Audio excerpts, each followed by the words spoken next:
And we're the intro. I'm ready. Motherfucker! Drop it, I don't want to talk about it. Drop it, hell. I want to hear about this, homie. I said forget about it, cuz. Fucking pay me!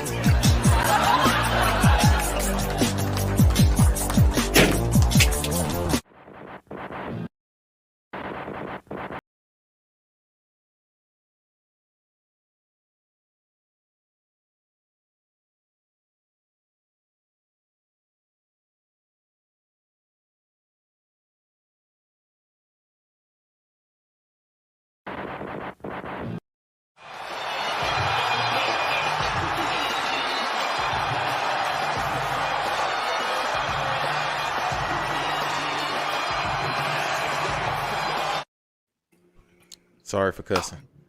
I'm still rocking. Well, I mean, sorry for cussing. That's us every week, every minute. No, but when I said it, Khal was like, who is he talking to?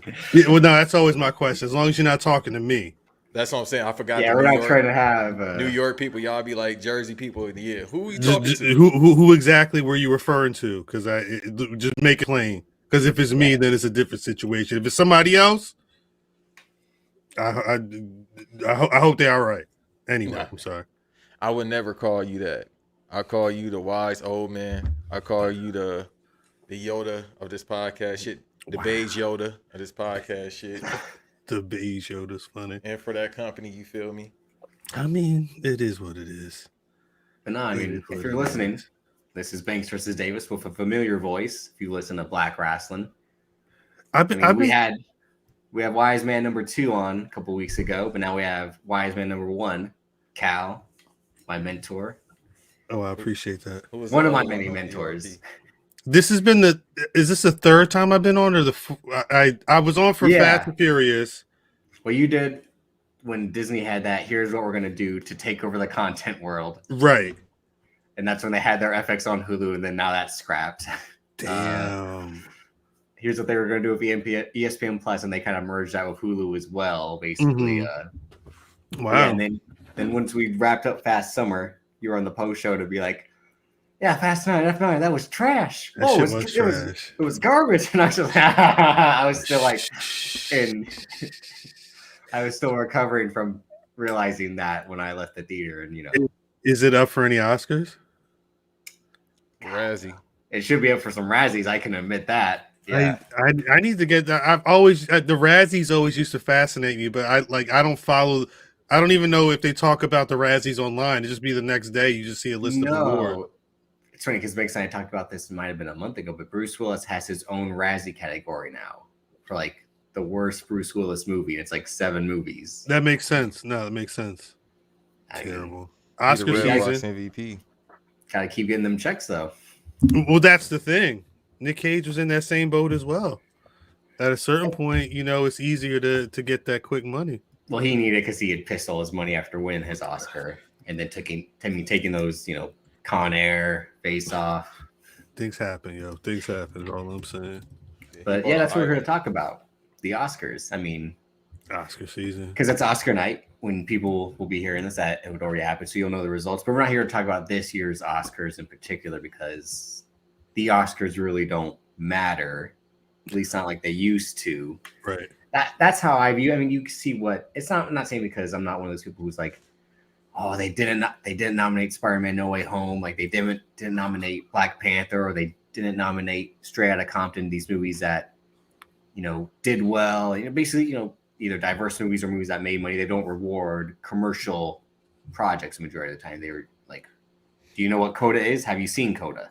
Like, I know what Coda is. I haven't seen Coda, but because I attended Sundance virtually, last year. Coda was the movie all the Hollywood people were talking about. But I think I think they realize that there is. I mean, is it fair to call it a disconnect between what's going on at an Oscars compared to what people are loving at the box office? I think part of it is. I saw that a lot of them still feel like they're in it for the art. Like I was watching The View. I forget why it came up, but they were talking about Whoopi was specifically talking about why some films might be considered for these awards compared to other ones, and her whole thing was we're looking at the artistry and blah blah blah. Which I mean, I guess you can on a certain level, but it's tough when you live in a world where they still have to have ratings for their television show. Like a lot of these films, even if they have good performances, a lot of those actors, they're not names to anybody. You have to be into movies to be like, yo, fucking Florence Pugh back in the day. Like, you know what I mean? So whatever some of these Homegirl and Coda, stuff like that. Like Anjanou Ellis, like people don't know who that is before King Richard, and people may still not know what that name is, but there's people in Hollywood. You mention Anjanou Ellis' name on that red carpet, oh my god, her performance, blah blah blah. Like it's tough to not recognize good mainstream cinema. I don't know if I'm on the boat that No Way Home needs to be getting Oscar nominations at all. A lot of these films aren't worth it, but it's tough to not see representation past like Dune and whatever other movies. To say, I mean, out of all the Denis Villeneuve films, that's kind of the one that shouldn't be nominated. I mean, something like Prisoners, Sicario didn't need to be. Sicario didn't need any nominations either. It did. Oh, we'll do a. Oh god. I don't think so. I'll do this one. Great movie, but I don't think it should. All right, you know what? We'll do the Denis Villeneuve. Oh God, I'm already here. If anything, Blade Runner didn't Blade Runner not get nominated for like Roger Deakins finally won his best cinematography for Blade Runner of all things. David Bautista didn't get a best supporting actor nom or anything like that. Nah, unfortunately not. It should be soon. It should be soon. Yeah, one day he will. I mean, John Cena will win an Emmy for Peacemaker this year. Fuck, he might. No, he will. He might. Okay, but no, that's like we'll face this next year probably with the Batman. I mean, and there's probably some more often not like Ruthie Carter. She won costume design for Black Panther after years of nominations before. But again, they'll kind of the smaller categories they'll nominate. Fucking Suicide Squad won best makeup, and that was like the first comic book movie to ever win an Oscar. It's like that shit show because you fucking put him in a Killer Croc suit and like put some tattoos on Jared Leto. That qualifies. Like, did you know how he sidebar? Do you know how he prepared to be the Killer Croc?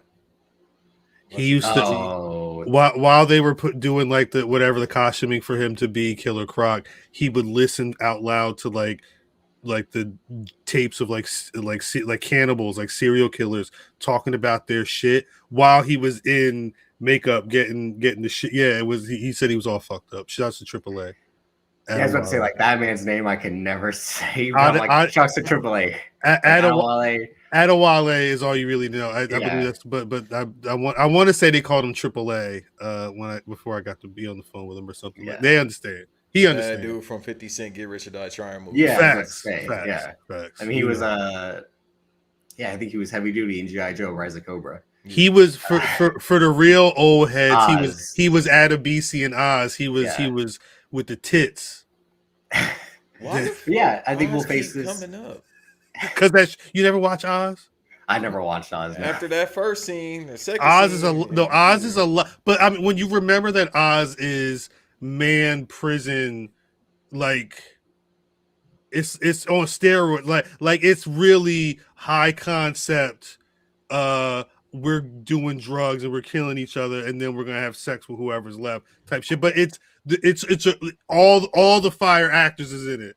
All the fire actors is in it. It was a really good show. So that's where Juicy Smollett was trying to go. That's why he's trying to get out. I'm staring us back out because I was like, that's one of the best lines Cena has in the Peacemaker pilot when he's like, I haven't had sex with a woman in a long time. Because it's like, him and Belle Rave is like, listen, you got to do what you got to do. I'm mad you called him Juicy. Hey, man. Dave Chappelle. Juicy. But no, I think John Cena had King Magazine. Davis, you know what King Magazine is? All right, I remember you used to be able to get King magazine in the supermarket. That's crazy. That Melissa Ford issue, yeah, bro. That I mother. mean, it could have been. I mean, he must have done his research when he was shopping at Mitchell and Ness, and I did my research. listening to Tony Yayo. Jesus Christ. I definitely was Tony Yayo after reading that. Alabama, here I come. That's disgusting.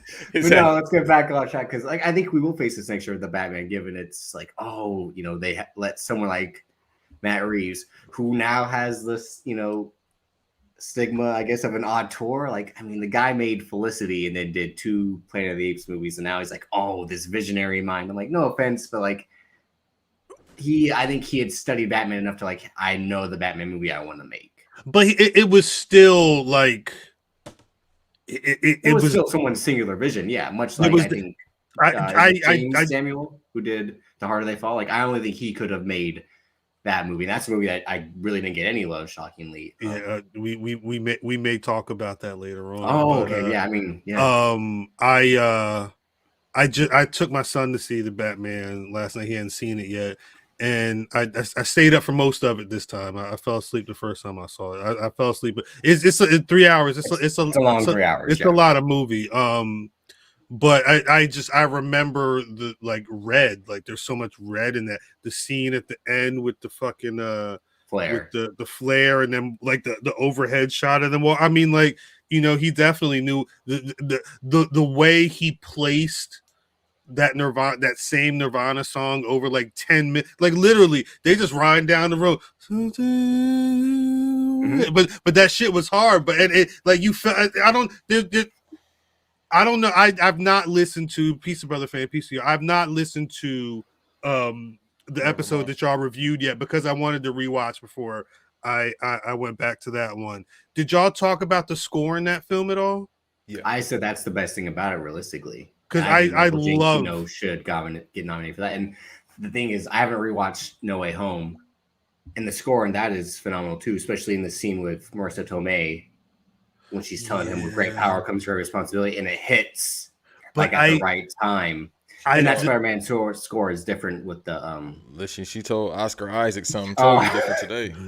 Yeah, I was still like, what's the context of this? Like, what happened with that? I have no idea. I haven't looked into it except for like, you haven't looked into it. Are they reading erotica? Like, it's Hollywood people.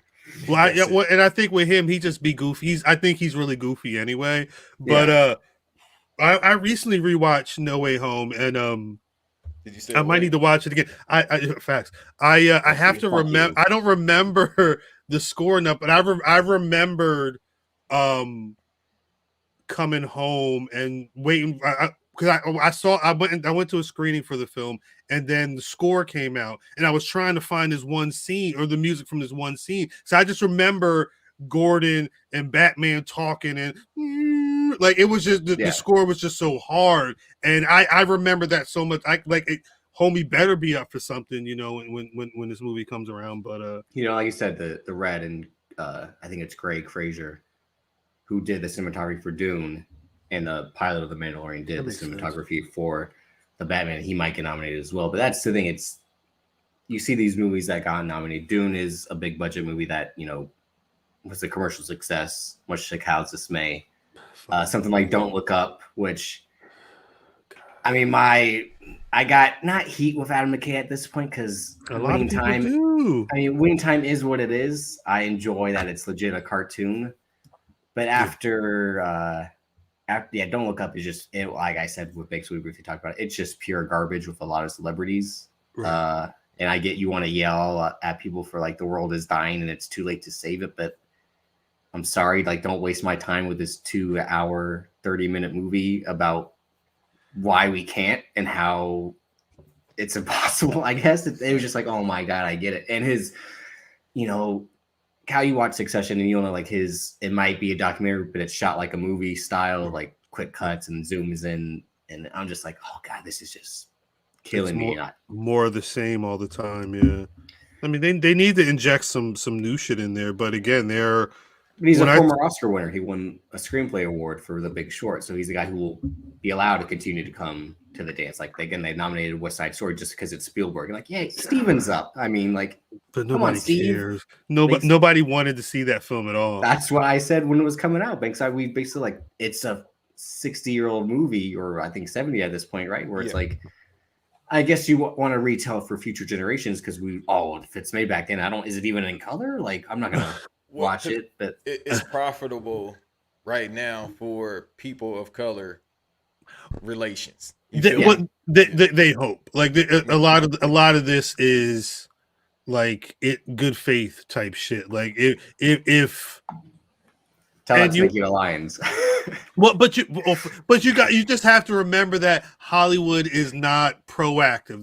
They are very reactive. If they see that the market is asking for more Latino driven cinema, whether it's Lin-Manuel Miranda's In the Heights, or something that's on TV that's getting a lot of buzz, they will try and satisfy that audience. But the problem is, these days it's easier to mine your IP and bring something back than it is to take on an original idea. But regardless of all of that shit, and I mean, we're not even talking about the fact that it was day and date with HBO Max because of the whole pandemic, but niggas is not going to the movies to see that.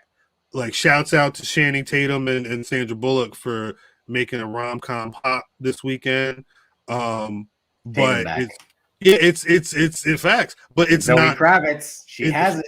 it's not the norm. Like, the whole talk the week leading in was, will this film be able to work within a superhero era? I mean, like, Morbius is coming out this coming weekend, Doctor Strange is coming out in another month, like, and out in between all of that, people are more connected to franchise films. They want to see the story continue on. That's Marvel, really, showing people the way. Star Wars to a certain extent, but I think the way Marvel built up that first 10 years, everybody's starting to eat off of that blueprint, because it now Penguin's getting the HBO Max series here. Peacemaker's got an HBO Max series. John Wick's going to be having spinoffs and shit. Like, people want to live within this world and build within the world. And if you have a product like a West Side Story that's aimed at people that probably aren't going to the movies in the first place, and second place isn't attracted enough for people who do go to movies and do watch all of the Screams and the Halloweens and the Candymans and the Eternal, like, whatever's popping, No Way Homes, all that shit. They're not trying to see West Side Story or fucking Belfast or what's the other shit? Licorice Pizza. Like, that none of that means anything. Again, it's Paul Thomas Anderson. And again, when he comes, when it's his time, he's always invited to the dance. Kind of Branagh, Belfast. It's again, a Shakespearean actor, a guy who's been nominated before, and it's a story about his life, and again, a story about a difficult time after we just had a difficult time in real life as well. All the outside factors, and like you just said, something about representation. That's what I said about Straight Outta Compton. Like, that's kicked off the Oscars so white, because again, Chris Rock was the host, and it wasn't nominated for Best Picture, but it's nominated for Best Screenplay, right? And the response to that was, there was this rumor that Hollywood wanted to do the rapper cinematic universe, and then they rushed that Tupac movie, which is fucking horrendous. Bad. And then they tapped out after that. All eyes on me. So the Biggie movie was horrible too. You never seen the Biggie? But I saw it once. It's not good. Baby Mackey is Tupac. Yeah, I seen that movie. But that was before though. So I was thinking there was like that, but I think that might have been a somewhat successful. But I mean, it's that thing where, like I said, these smaller movies, especially like No Man Land won last year. Oscar winner Chloe Zhao got to direct the worst movie in the MCU, and it's just like this flawed, like you said, disconnect. Like, should they just strictly stick to the art house films? And sometimes those can make money, sometimes they can't. It's just, who's in it, who's directing, who's writing it, etc. Someone like Aaron Sorkin, he was trying to be the writer director that he never was, and he did it with Molly's Game. Trial of the Chicago 7 and then being the Ricardos, and everyone's just like, you are not good at this. Like, just go back to pen and scripts for Fincher and whoever. Again, someone who they never reward him, and everyone thought last year with Mank, which was one of the only Oscar movies I watched last year. Kind of the same thing, like, unless it's going to be on Netflix. But even then, I didn't watch Power of the Dog. I know. I don't care about that. Yeah, it's like, say, like, we don't care about these movies that'll be looked on as best. I don't even know what it's about. I'm just like, I see it, I'm bored on It's it based off of automatically. Book. I think it's about gay cowboys in, like, in the Old West. I didn't know that the ranchers. Yeah, I remember when it came out, and I said, "Oh, there's another Western on Netflix. I'm good. I'm not watching it." I didn't know there were any other. I didn't know what it was about until Sam Elliott said whatever he said in the news not too long ago. I said, "Oh, there's that there too." But even still, like, how many old Western fit, like I don't need to see another slavery film right now. I'm good. I've been watching Western films all my life. Like, but what about, there probably were gay guys there too. It's probably a great film. I'm just like immediately bored when I see the poster. Yeah, what about the next The one with Irishman? Billy and Chuck in it? What about when The Irishman was around in 2019 and it was Scorsese's back? He's got De Niro, he's got Pacino and Pesci. Again, did we need another mob movie? No, but that one was good though. So, but I understand in the context of what you're saying, because you had to talk about the Irish, because we've heard about the Italians for years. No, because I mean, they talk about it with Henry Hill and Goodfellas. It's, An Irishman can never be made because I like I do like the John Gotti stuff in that. Growing up, I forget how old I was when whatever happened, when he disappeared. But I remember that was talked about all that. Like, Jimmy Gotti Hoffa. was. No, I'm sorry, Hoffa. I'm sorry, but that was an Irishman, right?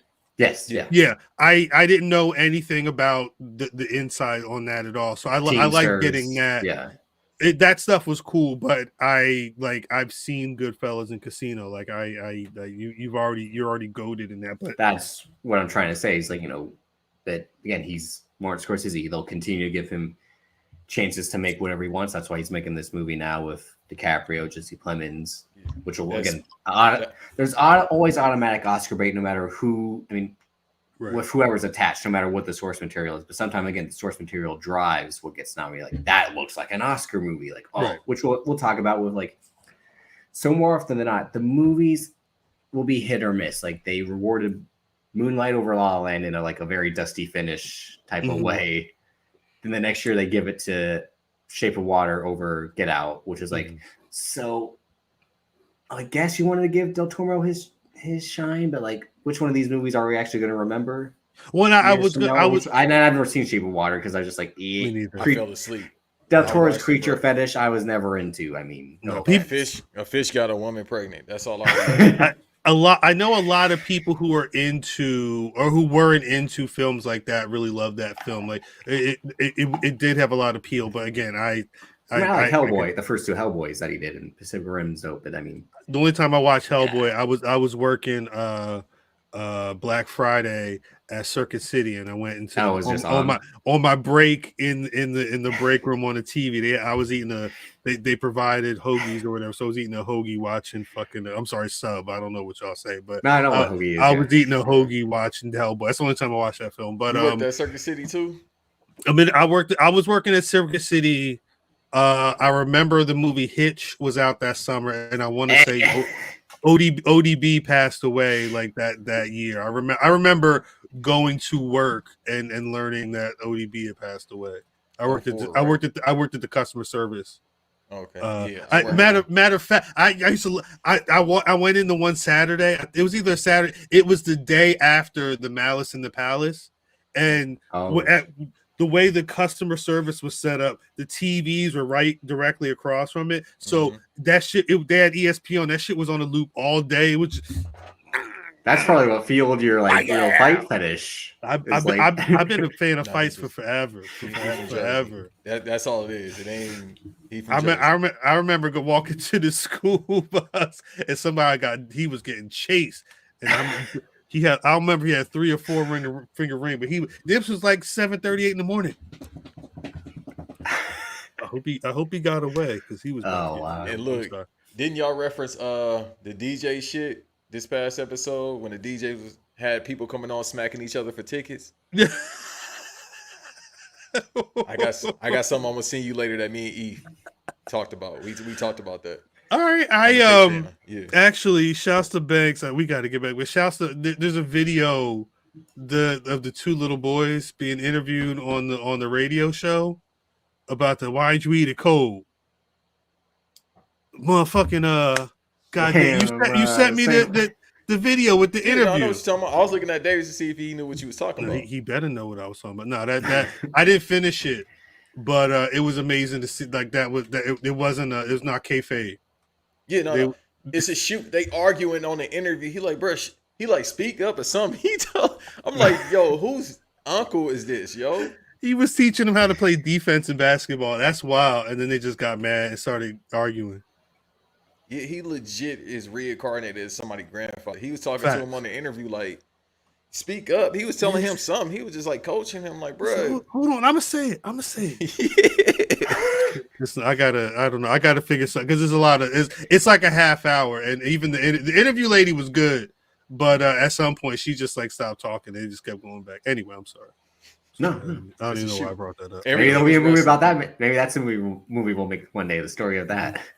But you got to get Paul Anderson, whatever the fuck his name is, to direct that shit. Guillermo del Toro interview or doing the movie on the Why You Didn't Eat It Cold meme. Yeah, but I don't think they employ black people in their movies, so you need to get Ryan Coogler or Ava DuVernay, something like that. Well, Ryan, the climax of the film is them, like it builds to it's like a day in their life, and it builds to them having that argument on the corner, and then you just get to see them walk off, and that's the end. That would be hard. That's what I'm saying. Like, that's what I was about to say, because it's like it perfectly segues into like if you played someone real, you like already have an advantage over everyone else in the Oscar race. Is the thing. Like Banks and I always talk about this, and that's why I won't watch King Richard. I haven't. No, you better watch that shit. This is the third time I told you. Because I don't want to see Will Smith go for Oscar Gold because he finally wants one, so he'll play a real person. Again, that was Teddy Truth. He was trying to do that shit then. What I tell you, bro? He tried it with Muhammad Ali. He was fucking phenomenal with Muhammad Ali. But it's like...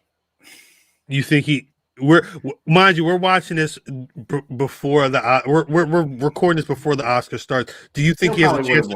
I would say, do you think he has a chance of winning? They also feel bad for him. They also feel bad, God, he's been a cuck for the last 2.5 years. No, just give me the Oscar because of that, because my goddamn wife is. That's what I'm saying. They're like, you know what, Will, you've been through a lot. We'll throw you a bone. Yeah, don't forget they actually had to give Leo an Oscar for The Revenant when like he was fire. They had to give Spike. He had to get an honorary. Because he actually won Best Screenplay for Black Klansman, but that was again like how many years how did Do the Right Thing not get something? How did Malcolm X not he's got classics in the back that could have got something and he had nothing. Again, something that's adapted based off real events. 100% actually happened that way because there was the whole debate. Adam Driver's character never existed, which is always my problems with biopics. That's what I'm saying. Like I don't respect people playing real people movies because it's like, which is my thing with Winning Time, liking it for what it is, because I'm like, I don't believe any of this happened in Winning Time. I hear there's a lot of talk that it's a lot of bullshit. Yeah, but I'm enjoying it for that about magic because they're also talking to the camera, so like they're in on it. Right. So that's sort of that's where I'm like, okay, I cannot take this seriously and enjoy it for what it is. Whereas like something like King Richard is like, he gets jumped in the scene, right, Banks? And I mean, that potentially could have happened. It's like it was Compton in the 80s and 90s. Well, the 90s. That's why I was like, so there's a real possibility, but still, it's that dramatic effect. Whereas, like, brother, and again, it's the other argument is Denzel is Macbeth, which again, it's clearly Oscar weighted. It's the one Coen brother going out on his own. It's Shakespeare. It's black and white. It's fucking shot beautifully. It's that nigga up in your face. It's Denzel with Macbeth doth not sleep doth wake. Yeah, that's what I'm saying. And he's done it before, but him doing it like it's like I said, he's Jordan on the Wizards. Like, I still got some fucking moves. Like, come on, what you got? Right. And, like, he bodies Corey Hawkins in the scene, and you could tell like Corey Hawkins is just like, oh shit. Like, oh, shit. How did I get and here? Yeah. And he's a great, up and coming actor. That was the whole thing. Like, his small scene in Black Klansman is what Kwame Ture, right? Mm-hmm. Something like that. Yeah. Is like, oh, I mean, he was great as Dre too in Straight Outta Compton. He went to TV for a quick second for that 24 reboot, but he's that like, shit was fire. He's like, I'm gonna get this check and then go back to making movies. That show was fire. But that's what I'm saying. Like, it's like, I think that Macbeth performance again, but Denzel at the peak of his powers, it's just sleepwalking for him. Like, but it's always gonna be great. But that's the thing, though. As y'all know, it's like we watch basketball, or I don't know if Khal, you watch basketball. He did, but he can know. I have watched basketball. Yeah. Okay, so back in the day, so it's like Jordan can't get MVP every year, even though he should get MVP. It's the same thing with Jay-Z. I know people who say if Jay-Z's alive, he's the greatest rapper living right now. Like you can't. Nice. But the thing is, it's tough to say that in a year where he ain't done. Like if he released a free or a guest verse, but Nas dropped a couple of fire albums, it's hard to say that Hove is the best rapper right now if Nas is, still breathing. But there are people who just believe that somebody's a pinnacle and just treat him as such for whatever. But I don't know if that means Denzel should win. Yeah, I think if he will. No. Like I told Davis, because it's going back to what I just said as well about the whole people of color. Like, let's do it for marketing, because it's the perfect time for that. It's a black father, which, Hollywood ain't too big on us, even though I ain't a father, but it ain't too big on selling the black man as being positive thing. But that's why with him, Richard Williams, you can sell it the way it is, because the motherfucker is a heel at the same time. He's a tweener. He Chris Jericho with the scarf, and then sometime he Chris Jericho with the fedora. I don't know. Same person, but still. So that's probably the bad example. But it's the perfect time, because Will been through his shit, and legit, that's the only thing he hasn't done is won an Oscar. This motherfucker made $200 million, whatever his net worth is. More at than this that, point, yeah. That's all he got. Yeah. So that's what I'm saying. That's it. After that, he could ride off into the fucking sunset if he wanted to. But he probably wants to have that statue up on the mantle too. Yeah, of course. I mean, that Tom Cruise did at one point, but then after he tried like Eyes Wide Shut, Magnolia, Rain Man, like he tried it early on, and then once he was like, you know what, I'm just gonna make these movies that make money, because they're never gonna give me the proper respect for some reason. I can work with the best directors, the best writers, give the best performance, the most like out of Tom Cruise best performance I can, and they still won't see it because someone will be better, or just for some reason they don't like me to begin with. Like, David, check this out real quick. I know, what I mean, even though right now it ain't the time to really go off on Kevin Nash, just because he going through a lot of shit. But with Nash, it's the same thing. What'd he say? He like, yo, I'm gonna get these checks. Fuck the titles after the Diesel shit. Let me just get, even though he was booking himself or whatever the rumors are in WCW. Well, I was gonna say that you can't really use that as an argument, because he was like, it's not about the title, but I'll be champion. But it's the same thing. I think Kurt Hennig said it. He told DDP, or he told somebody like, yo, in this business, you here to make money. I think with all of us, we love podcasting. We love the shit that we do. You got to make some money. Like, you just not doing it for sport, especially around our age. Like, you ain't 30 yet, but still. So it's the same thing with Will. It's like, bro, I done made all the money. I done been to Dubai 20 fucking times. I'm one of the most famous actors in history, probably top 5. Like, there's no place he can go and not be known just because the Fresh Prince get played everywhere. I got one of the longest syndicated shows in history. That, that reward is what I want to get. But I feel like if he doesn't get it, he probably like, hey, man, listen, let me log in and chase real quick. What I got in here? 300 mil? All right. I'll buy my own fake Oscar. No, so that's, or unfortunately you get an honorary one like Samuel L. Jackson got last night. It's like, I mean, you mean to tell me that Jules Winfield, that wasn't Oscar worthy, or anything? He don't like that shit. I didn't hear it, but I know he's been talking about, I should have got Oscars for. I don't know what he should have gotten an Oscar for. Ease by you. No, Jules Winfield. I mean, again, the whole point of 1994 was Pulp Fiction versus Forrest Gump. And granted, he was in the best supporting actor category, but it's like, but and that if you did, you could even go to Gator in Jungle Fever, like his depiction of a crackhead. But it was a shoot too, remember?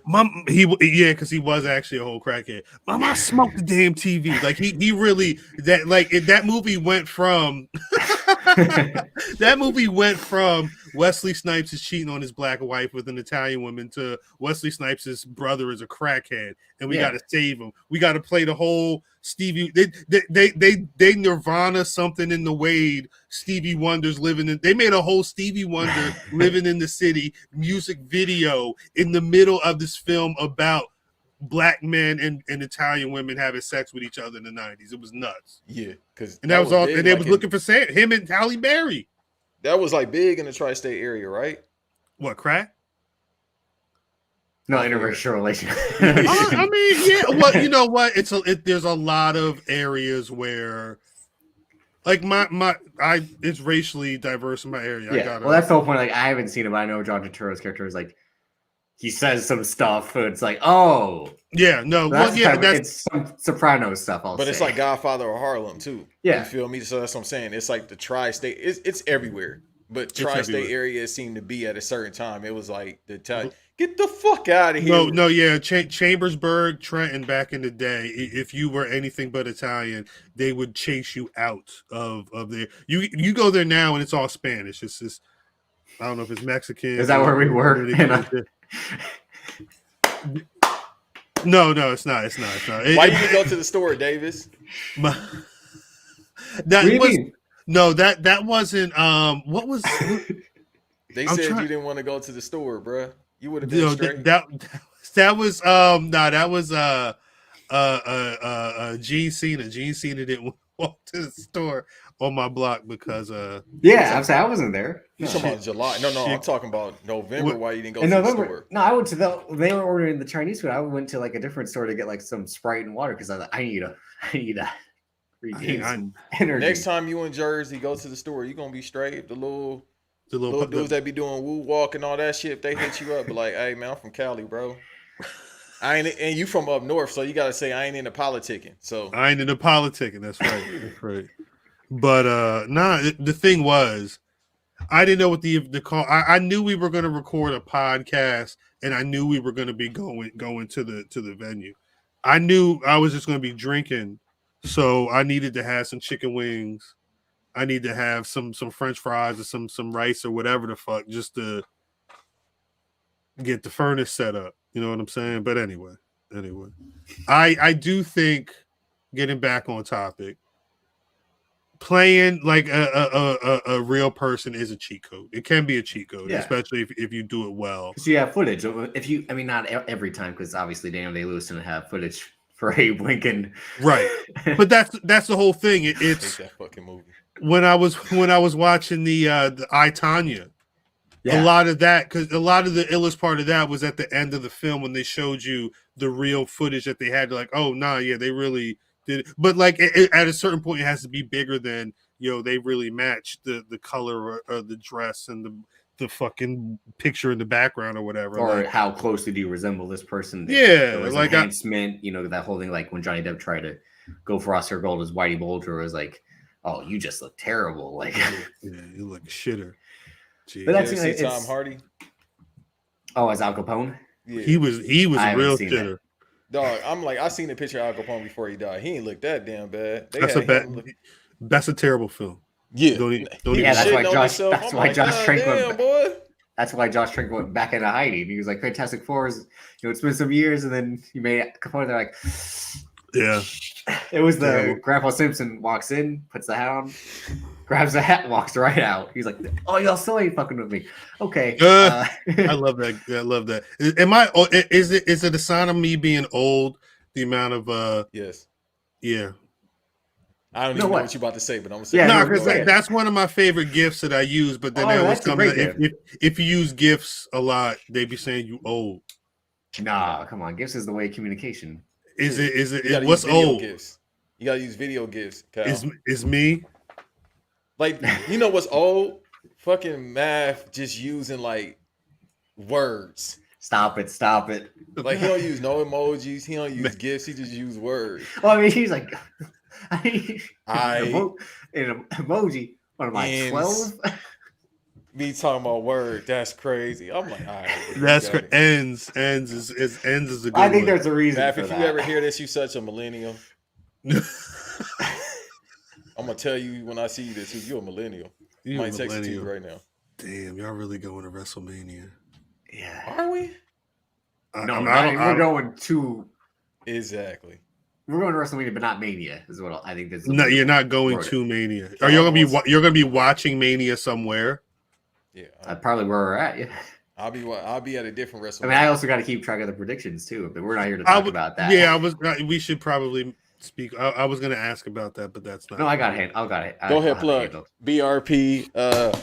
YouTube.com/blackrasslin. You already know what's popping. But again, if you listen to this here in the community, you're probably going to see some of my brothers and sisters in Dallas. So be nice if you see anybody with a Black Rasslin shirt. That's literally all I'm going to wear. It's too many people over 5'11" except for Davis. They're going to be nice to us.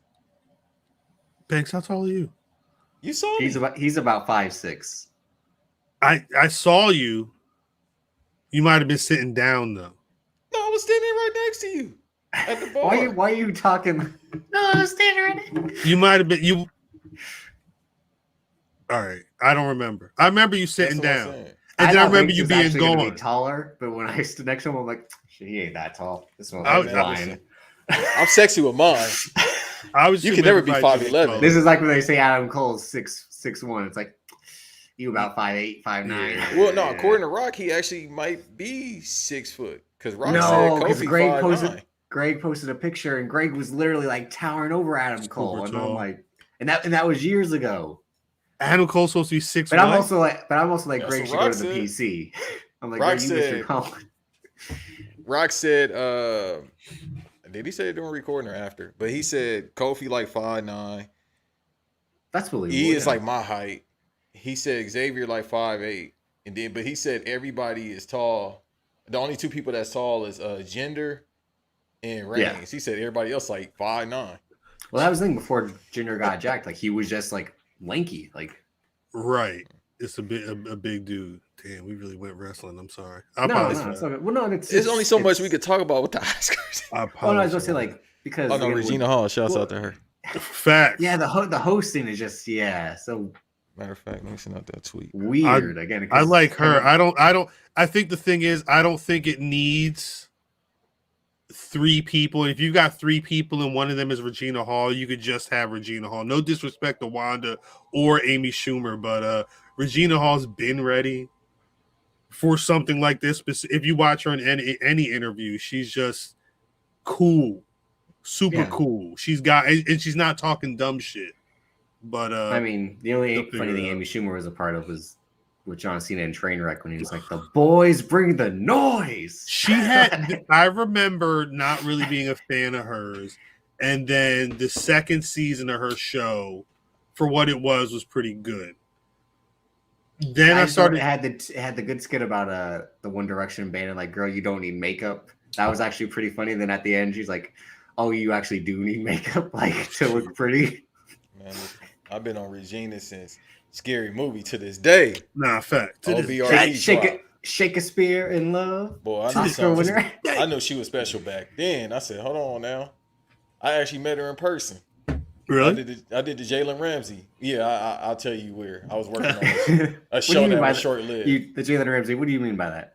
I said, you tell me. I looked at her. Now, we working. I'm looking at her saying, I was doing the Diddy meme. I was doing the Diddy meme.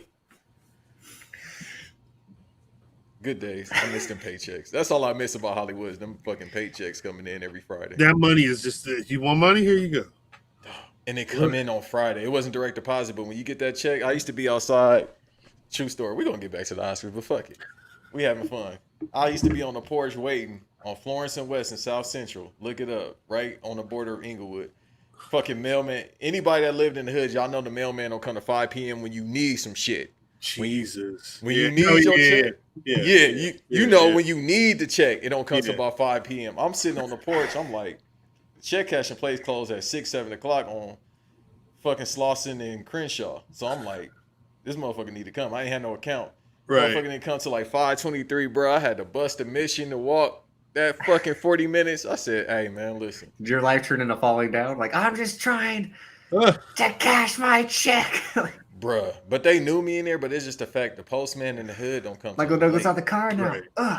Right. Where I live now, the postman is usually here by 10 o'clock. If he's not here at 10 o'clock, he's not working that day.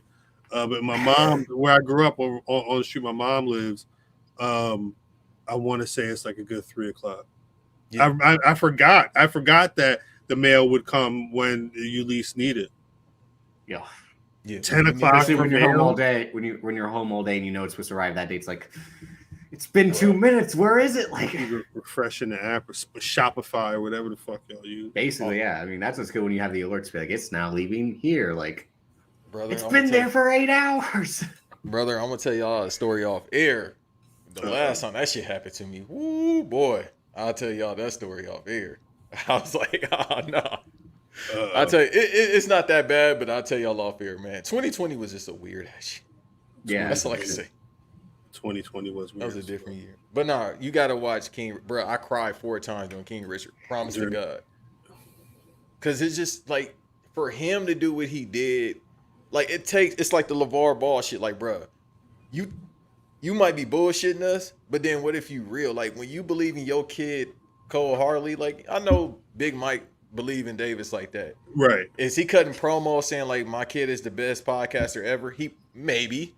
Because if I had a kid, listen, if I have Banks too, first of all, the end is here. Second of all, y'all think I'm a motherfucker. Wait till Junior get here, boy. Oh shit. This greatest. He's 2 years old. This is the greatest podcast of all time. Wait till this shit happens. Look at him. Say something. Say something. Yeah. So with Lil Khal, it's probably the same thing. Like you feel me? You believe in your kid more than you believe in yourself. Right. So with King Richard, imagine being from where we from in California. In Compton in the 90s, and the motherfucker's insane. The game plan, all this shit. Like he spoke all this shit to existence. But to do that with all girls, and then some nasty motherfuckers, and that's how he gets stomped out and shit like that. Trying to defend all girls in the 90s, bro, that shit had me fucked up. Because you think about, and then you see where he says to Serena, being the youngest, like this was gonna happen, and you cut to 2022, she's still in commercials. It's like, dog, that shit. When I see stuff like that, it fucks me up because it's like, damn, that shit happened. Damn. So maybe it's got to be the right biopic for. That's what I mean.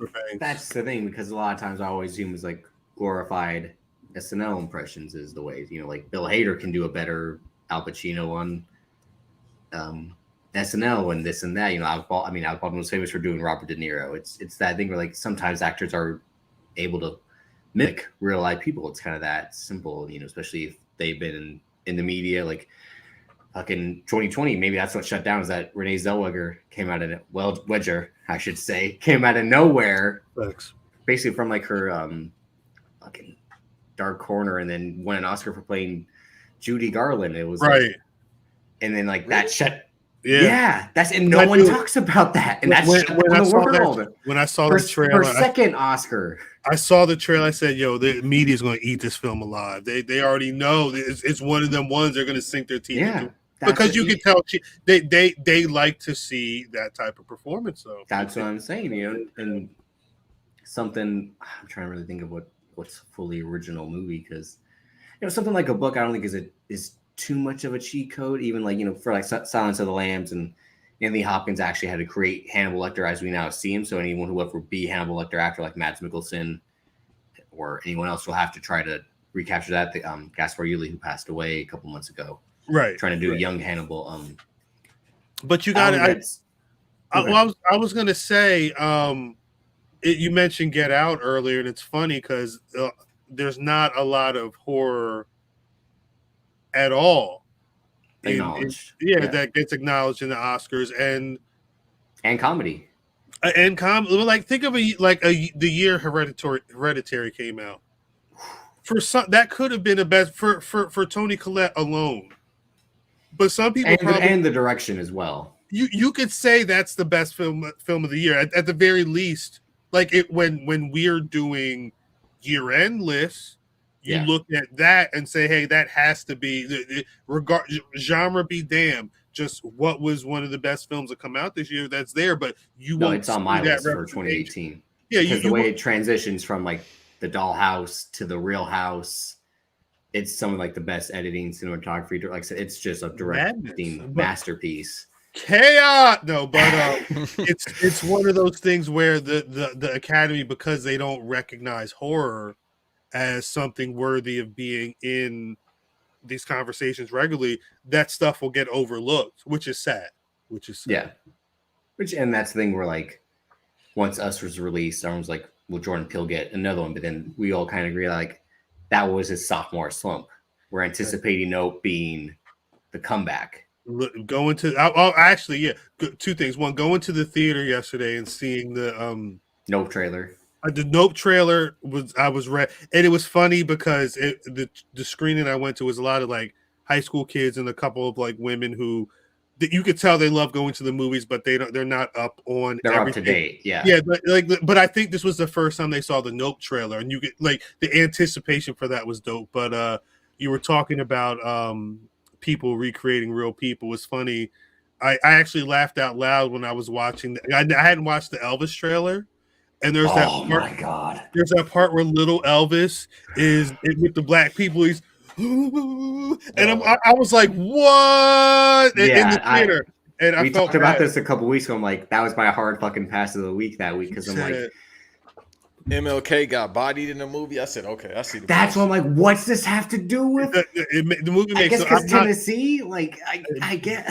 Well, because they also made the point. It tried to make it seem like Elvis was down for the black cause. Like, nah, those are people too, man. That's what. But Austin Butler looks nothing like Elvis. Still is the thing. Like he doesn't have the round face. Like Elvis always had like that.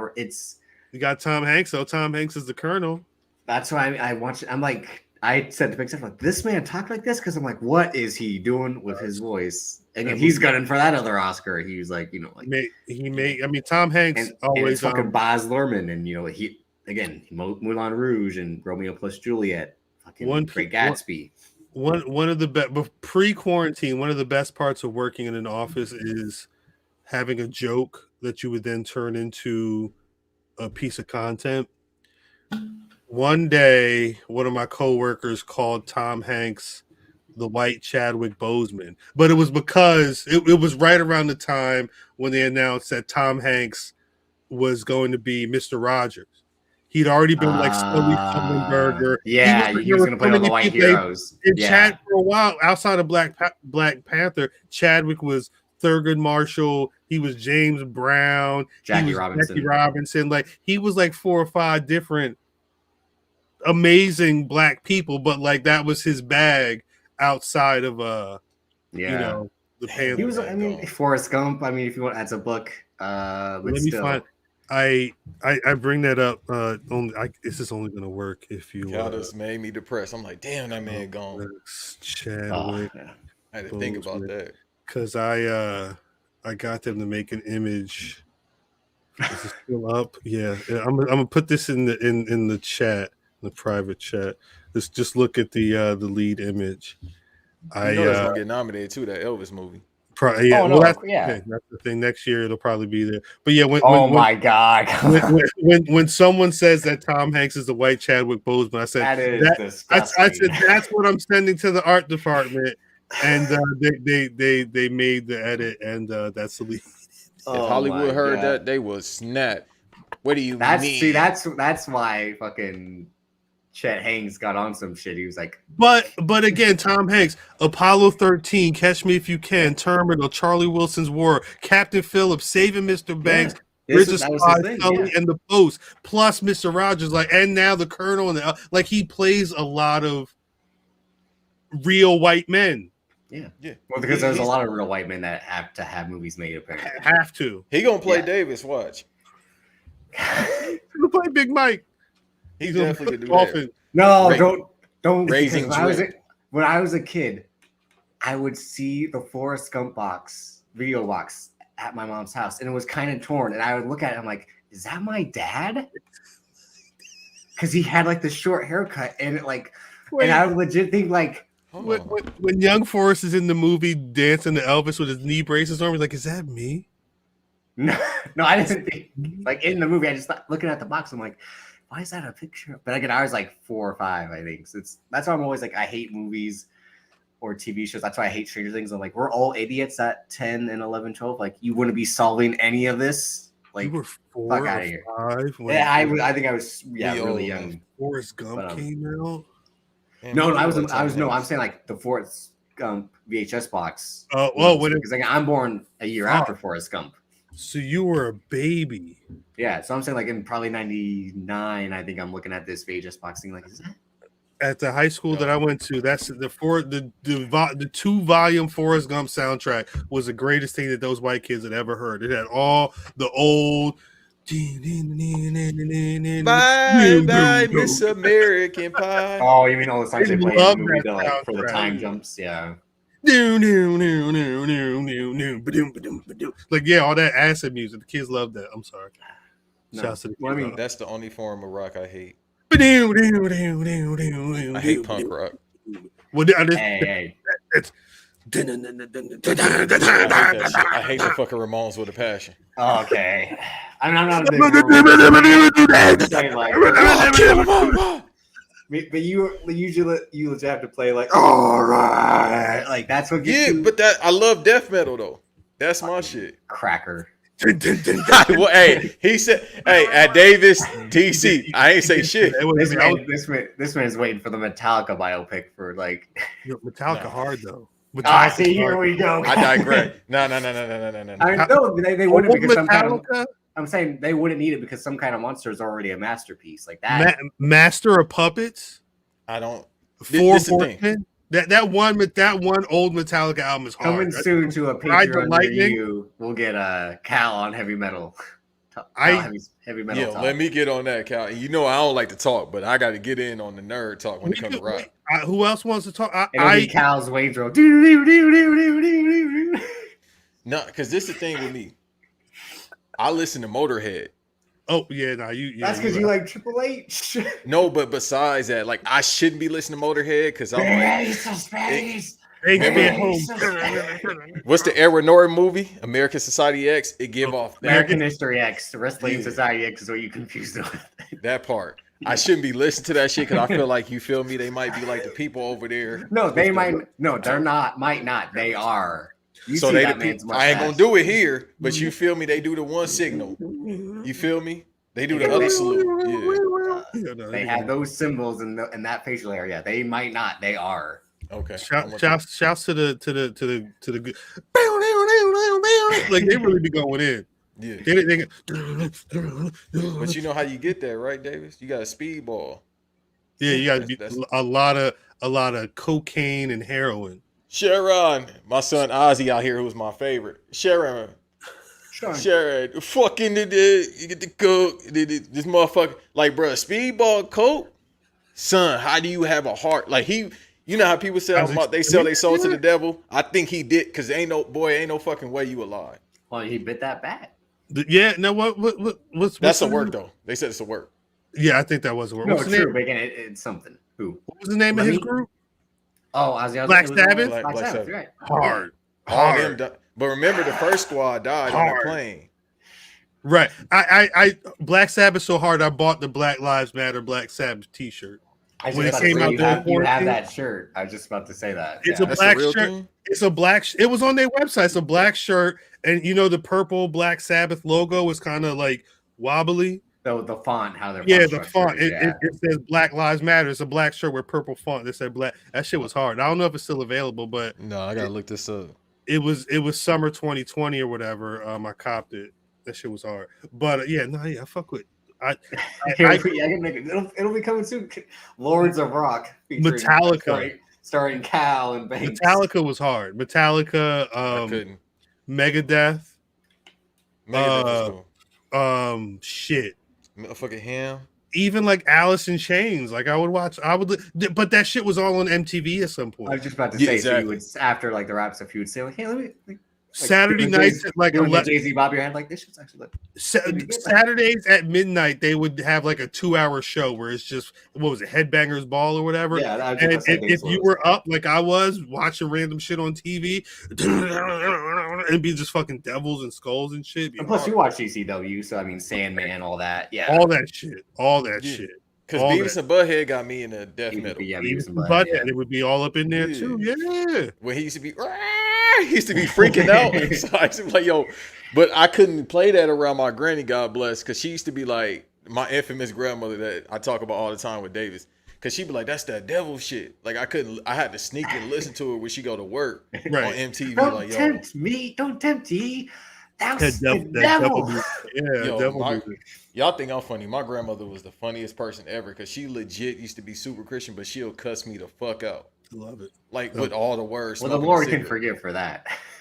She used to be like, you stupid motherfucker. I'm like, what you mean? You must be a stupid motherfucker.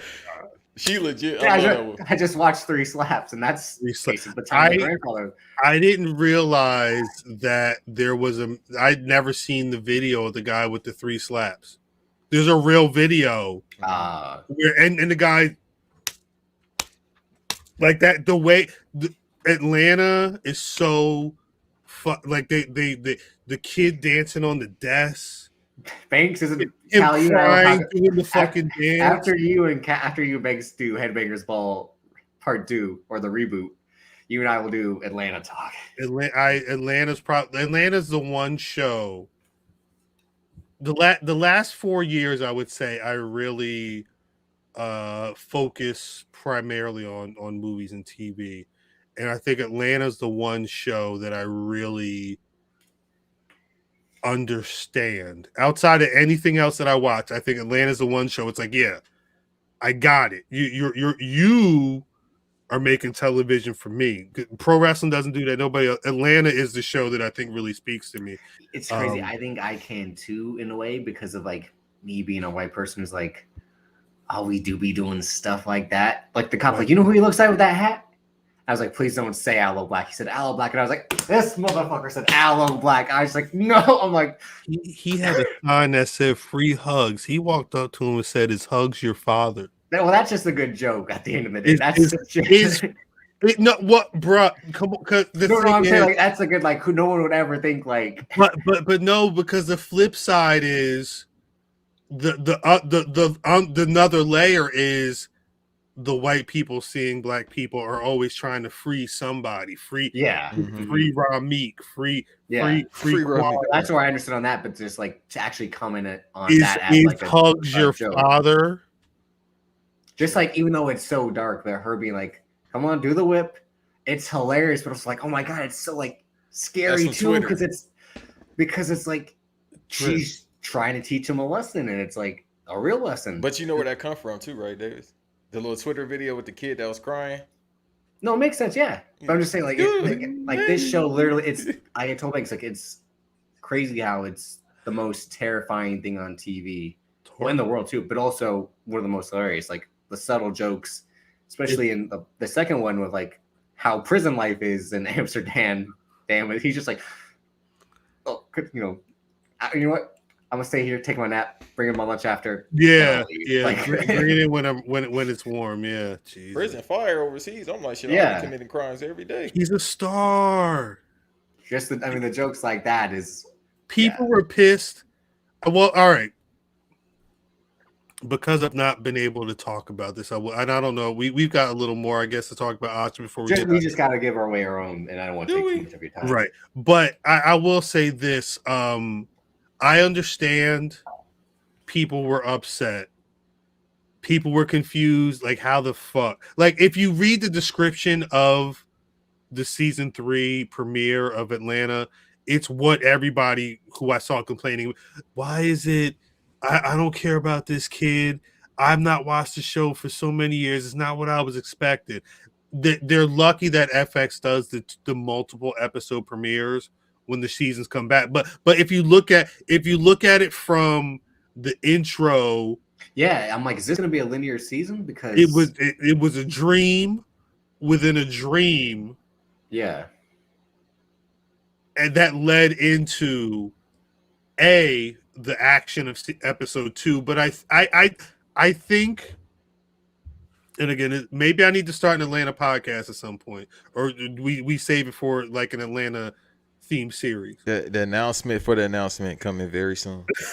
I think Donald Glover's petty is a lot more subliminal than people realize. Like he will tweet "fuck Dave" and only show that's touching us is The Sopranos, but I think in what he does on the show, there's a lot of coded language.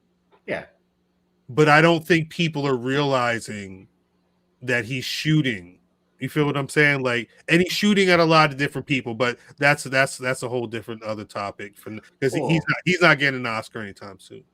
I mean, you never know if he decided like to do something like this as a whole, him and Hiro Murai and his brother. If they'd ever decide like to do something as a, I know they did like Guava Island thing. Shouts to Hiro. I was trying to talk to Hiro. I mean, if somebody wants to pay me to talk to Hiro, I was this close to talking to Hiro. Before I saw the episode, I was like, I need to talk to Hiro.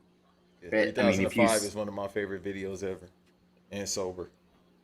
He's been doing his thing for a minute. You've never seen those videos, Davis? No, I've seen them. I mean, Major Pain isn't the reason why I've seen those videos. Yeah, but was you the teddy bear in that instance, just desecrating on a roller coaster? Was Major Pain the fan, or you were the fan?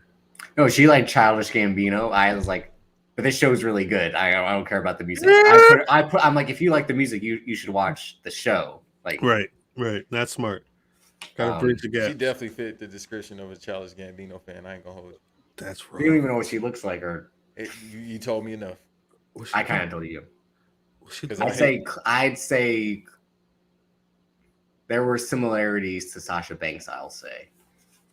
I know the similarity. I ain't gonna say nothing here. Yeah. No. Oh, I told you the joke that one time. That's not the joke. The story. I could tell Khal off there, but Bobby the Brain. No, I mean, like, bro. But the way it starts again, the whole like when I was like, you got to get off this boat with this white man at night. Like, what are you doing? Like, in the whole underground town. Like, it was again, like it's a horror movie basically. It's like 100%. But then the next one's like, it's a comedy kind of, but then a drama, like a family drama, and then the shit at the end with all the blackface. I'm like, the fuck? But I'm like, I guess, yeah. Well, he's like, no, the kid fell down the chimney, and he says help. He's like, he's like, good rebrand, bro. Like, I gotta commit this to memory at some point. But shouts to Dallas Penn. I don't know if DallasPenn.com is still a thing, but he's one of my before I was writing. He was one of the bloggers that I knew from back in the day, and I learned about that blackface Christmas European shit from his site. Mm-hmm. I don't know if the post. I have to find the post at some point. But shouts to Dallas Penn, an original outfit architecture, Polo Rican Don. Piece of the guy. Shouts to Combat Jack. Anyway, but no, I mean, I guess the last thing we'll do is because the Oscars more often, as we're saying, like they blockbuster films, they don't care. I mean, real life people, you got a better shot at winning. So a lot of times they reward the wrong stuff. We already said Get Out wasn't, and then they gave Green Book one, which is like, are you fucking serious? Like, no offense, but like by the one guy who made There's Something About Mary, and like now he can be like Best Picture winner. It's just a weird wave they run with what's an Oscar. And like, I mean, the famous one is Dances with Wolves over Goodfellas. There's always controversies like that in hindsight. Like I said, the famous one of the 90s was Forrest Gump and Pulp Fiction, and the legacy of like, should they wait to reward and like, or what's really a Best Picture, or Best Actor, Best Director? Is it something that has the most skill, or is something like a movie, is it the most rewatchable? It's favoritism. It's all, and again, it's the thing. What's your interpretation? So all three of us were going to give away 3 Oscars of our own for any category. I made up some categories. Go ahead. I looked at 2021 and made up some categories. All right. First up, the Blackest Western. For the harder they fall. It's one film I do wish I'd seen in a theater. Yeah. I watched it on a plane, actually going to Complex Con last year. The scene where they've got reggae music blaring, and I don't know how high in the sky the camera is, but the train is going with the smoke, and then they stop the train, and it's like, you know what, y'all racist as fuck. We're gonna get our motherfucking our boy off the train, then we're gonna kill a bunch of y'all motherfuckers. That Regina King and that shit was ill. Idris Elba, John again, Lakeith Stanfield, James Samuel put like for that to be like an opening statement as, you know, a director. It was you talk about vision. You know what I'm saying? Like, I wasn't expecting such a bombastic Western film from him. So shouts out to that. This is gonna be left field. The best murder scene in a car. Nope. Have you guys watched Halloween Kills? No. Good. No, but I know the scene you're talking about. The scene, like, it starts. Mind you, I talked about scores earlier. It's one of the best uses of music. Like the way, like it's what they start. If you actually have to dial it back a little, because there's a couple little asshole kids who are on a swing, and one of the white ladies comes out the car and she's like, "Yo, you gotta get the fuck out of here.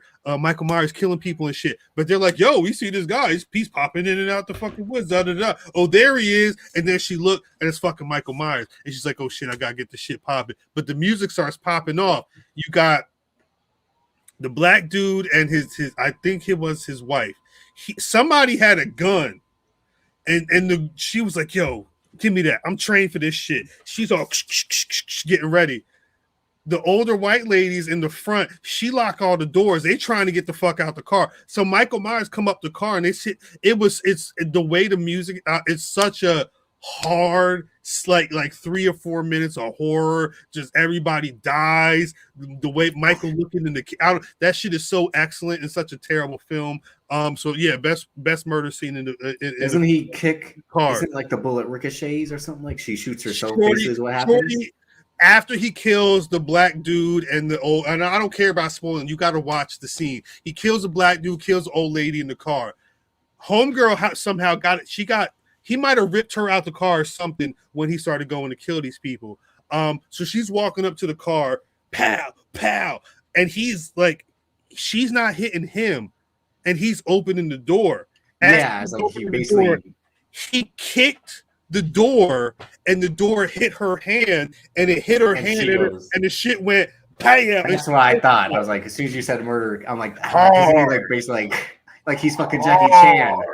Yeah, like using the choreography for murder in like you could tell that they really love building like never before seen kills. Yeah, you know, those are the in Halloween Kills are some of the most gruesome kills of the franchise. It's just a really like fucked up, like ridiculous premise, plot, storyline type film, whatever. Anyway, the best movie y'all haven't seen yet award goes to On the Count of Three, and I'm only bringing it up because Gerard Carmichael. We gonna have a conversation about this guy. I saw this movie last year at Sundance, and it's supposed to be coming out at some point this year. It got bought, but hold up, let me check one thing. I don't know how much is it Charlie Abbott who's the co-star? I believe it's Charlie Abbott. It's the two of them in the film. Christopher Abbott. I'm sorry, Christopher Abbott. He was. I think he was Charlie on Girls, is what it was. The premise is literally Gerard Carmichael and Christopher Abbott are two friends who are depressed, and they make a pact. They say at the end of the day, we're gonna kill each other. I'll say that's. Yeah, I mean, Ambulance is actually the story of how we met. I mean, it's decided to rob a bank. But On the Count of Three, whenever that film comes out, watch it. It's I believe it's Gerard Carmichael's directorial debut. He did a really fucking phenomenal job. JB Smooth's in it, Tiffany Haddish is in it, but really it's about the two of them. And JB gonna get it checked. Yeah, JB and it's not a role you've really seen JB in before. Yeah, it's a dope film. Let's see, it ain't got a date. What's going on with the Dapper Dan movie?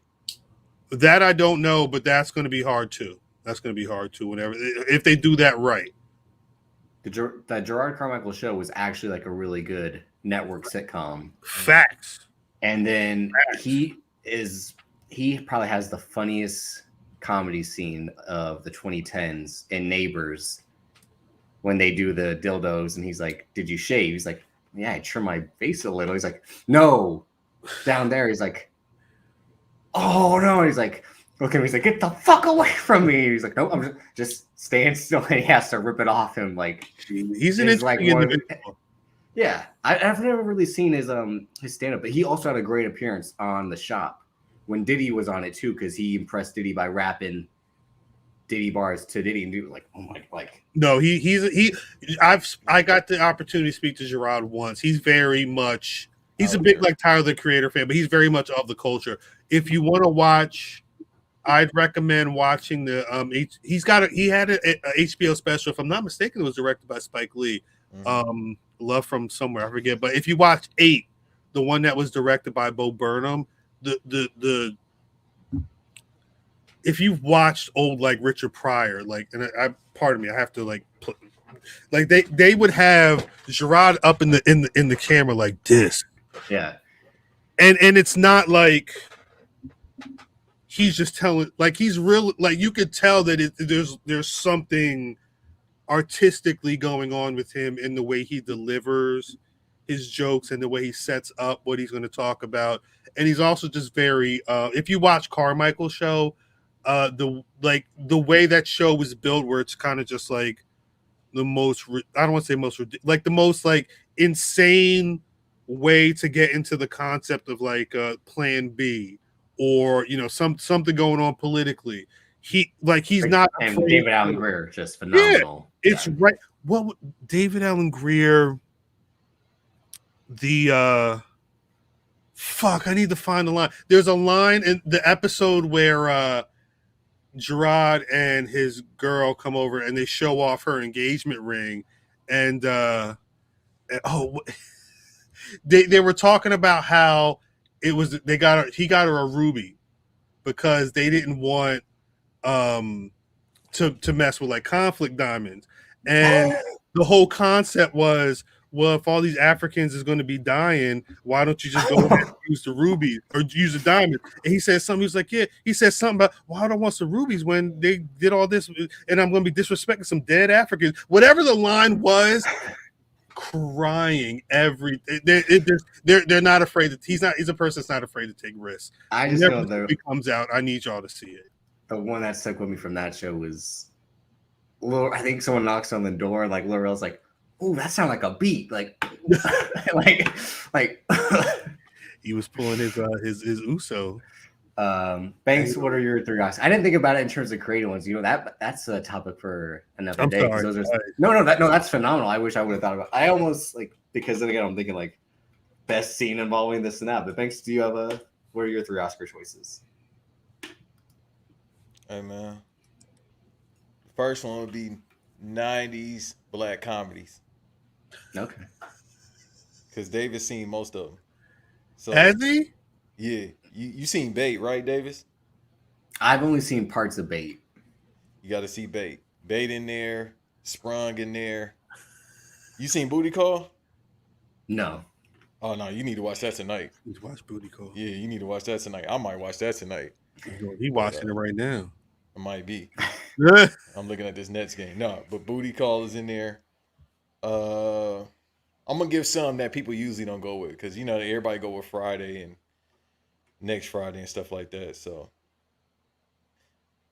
I'm going to add Get on the Bus. Get on the Bus. What a film. I love that film, man. And it was supposed to be funny, but it had some funny moments. There was what is that? For someone that like me, watch that. Definitely watch that. Spike Lee film about a bunch of black men going to the Million Man March. They're taking a charter bus down to DC, and it's their journey to DC, and it brings up a lot of issues within the black community and different types of black men. It's a dope film, dope ensemble piece, if you will. You know what, Davis? Just wait. I'll have you watching that at Mania. We're gonna watch. In Dallas, we'll watch that. We're gonna watch a couple movies, but Booty Call, you definitely need to watch that. All right, what else? What's your number 2? Rap songs that appeared in random movies. Batman and Robin. If I'm not mistaken, they had a RZA song. I swear, I gotta look and see. You probably did. There was a. They had a weird soundtrack because it would always play the Batman and Robin soundtrack featuring so and so and so and so. And I think the main one was Moby. They had Bone Thugs. Look into my eyes and tell me what it is you see. My cousin had the soundtrack. I remember that. Khal, remember in the 90s videos for soundtrack songs, they'll have like clips from the movie. It would be half them like in a place that kind of looked like, if it was Batman, they probably did. They have leather on, like black leather. They were basically like on an adjacent set. Yeah, and then it's Batman beating somebody up. Well, that seemed like, because it's funny. Movie. He actually should have won an Oscar for it, but like The Weeknd was nominated for "Earned It," which was on the 50 Shades of Grey soundtrack. I hate that song. And he performed it like, no, that's a great song. Like, but it's like, if you're in the theater, the thing is, it fits. And then the mamas love that song. That's why he probably eating right now. Facts, all the mamas. Yo, did you see 50? Y'all seen that shit? Yeah. My wife is into those, so I've it's fun. It's horrible. Hold on, that's how you feel, freaky ass nigga. I've told you before. I've told you. I don't know if I saw I think I saw. I'm not running. I saw the second and third ones in theaters. I was the third one. I think me and my homie, Peace with Ahmad, our significant others dragged us in the snow to go see the third film in theaters. But what is that shit about? Shit. We'll talk. Basically what I said is this doesn't make any sense because he's not a serial killer. I'm sorry. Like, he needed to be either Batman or Ted Bundy. It can't just be straight up like he wants to be in a BDSM. He's BDSM Batman is what it is. No, he's just BDSM Bruce Wayne. He doesn't even fight crime. He's just, I'm a rich guy. Essentially, when the dude was younger, Christian Grey, he was taught. He was. Abused. I mean, basically, he was abused by this older woman. He was abused by his mother's boyfriends, and then he met like a woman who taught him like the ways of like domination and all that. Right. And because he had like, that's the only way he could get off. And he Oscar winner Kim Basinger. So instead of becoming Batman, where like he buys all this gear and he gets a car and he's fighting crime for a couple years, he just like builds this room. He buys sex toys instead. Yeah, different whips and shit to beat people and jeans. And then he finds wearing white tees with it. No, it's literally just him with jeans on. No, it's like like his outfit is like, these are my he's got jeans. Sex like, jeans. Yeah, he's gonna be Gene Cena in that sense. Sex Jeans is the name of a band. We are. Wait, he said he was going to be Gene Cena. That's amazing. Hey, I mean, I ain't saying nothing. That was the whole. He got social media. That's why I'm talking shit here. The whole cracking jokes. The whole thing was he was into BDSM and it was this woman like being introduced into the life and her, and throughout this book she becomes like his main chick or whatever. She has to deal with the repercussions of dealing with this rich BDSM tortured soul, Bruce Wayne with a fetish for beating motherfuckers up. I mean, based off Pattinson, he kind of had a voyeurism fetish. He is. Where does he rank as Batman for y'all? He might be one right now. No. Yeah, about to say. No. He might be. I don't know. Let's give it some time. He might be Affleck for me. I don't know if he beats. The only thing that kills me about Bale is his voice. Yeah. Like we joke like, and he had no squabbles. Yeah, it's ordinary citizen. Me and Davis keep talking about he don't have no squabbles. He be Robert Pattinson, everything. Well, Robert Pattinson's like, and then he grabs the gun in his booty too. What if dude shot him with that gun? Remember, he had the double barrel shotgun at his, but he was repelling everything. Yeah, that's what I was like. Damn, that's some fire ass armor. You know what it is? That's why he was like Saving Private Ryan. Like, Y'all be gaming? Yeah, I'm a huge gamer. He It's need like- to start playing some games. Matter of fact, it's even more Banks is the only person like pick up them sticks. Like, come on. even more tell me. accessible. Sneaker lovers. It's kind of like the little white kids. No disrespect, little rich white kids who get into sneakers, and because they can afford sneakers, they buy everything that's hype, all the grails. The next day they've got a full closet full of sneakers. That's Batman. I want to be a vigilante. I'm gonna get the most bullet repellent suit. My whip has got like fuck Nos, like it's got a whole rocket engine on. Yeah, it's got a rocket engine. Yeah. Hit the Batmobile, blood. The cop chasing me on the building. I just zip up the suit and I'm He's got those hang wingsuits. gliding. Yeah. The camera angle that he was like, He's got eyewear spy tech, basically. yeah, he can record everything with some contact lenses. Yeah. You're looking at Zoe Kravitz like this. Yeah, that's what I'm saying. Like He was in year 2 and he still wasn't a good Batman, but he had all the tech. That's why he was a good Batman. He was I think that's why thinking about it this year too. So probably that's why his hands ain't fire like that yet. No, he had good hands. Come on. No, but as Batman get older, he get more gruesome, as you see with Batfleck. Well, as we briefly talked about with my dad in Fam, is that like who trained him? Because Alfred's like, I could teach you how to fight, but I couldn't be your father. Like he couldn't even walk. He was on a like who taught? Well, that's what I'm saying. Like, is no wonder. Like, I mean, he's only got like Maybe he just went out there and started scrapping and learned how to fight. And maybe like he goes to what's the man's name in Detroit? Ra's al Ghul. Detroit. Oh, Detroit. What was that shit called? Hey, that might be the title, man. Isn't that your man? The League of Shadows is in Detroit. That's fucking hilarious. That interview never went out, but I did speak. I didn't realize. Oh, wow. Wait, who you spoke to? The Detroit, the guy Top that flight security. The guy that was the meme. But the problem was there was he did so much press at the same time. There were multiple YouTubers that I saw that were doing the same. It was like I got a whole story, but like people, like at the point people didn't give a shit about none of that. Thanks. That guy has a mustache, and you shouldn't trust him. That guy, he had a whole. The dude, I forget his Detroit name. cop. Yeah. Detroit, him? Fake ass big boss man. Yeah. I forget his name. He was a nice guy. He was, and you know, the thing is he was one of those guys who like legit. That's his life. Like he didn't just come in here to be a meme. His thing was, I want to protect the people, but I'm not a cop. Like he wasn't. He did. So he's Batman. he did security. He was. There are recorded interviews of him doing the Hard Knock Life Tour security. Damn, he that old? When he talked like about securing DMX and all them when they would anytime he worked security when they would go through Detroit. He was just in a situation where he was learning different techniques, and he wanted to learn techniques where you're deflecting guns because it's for the people.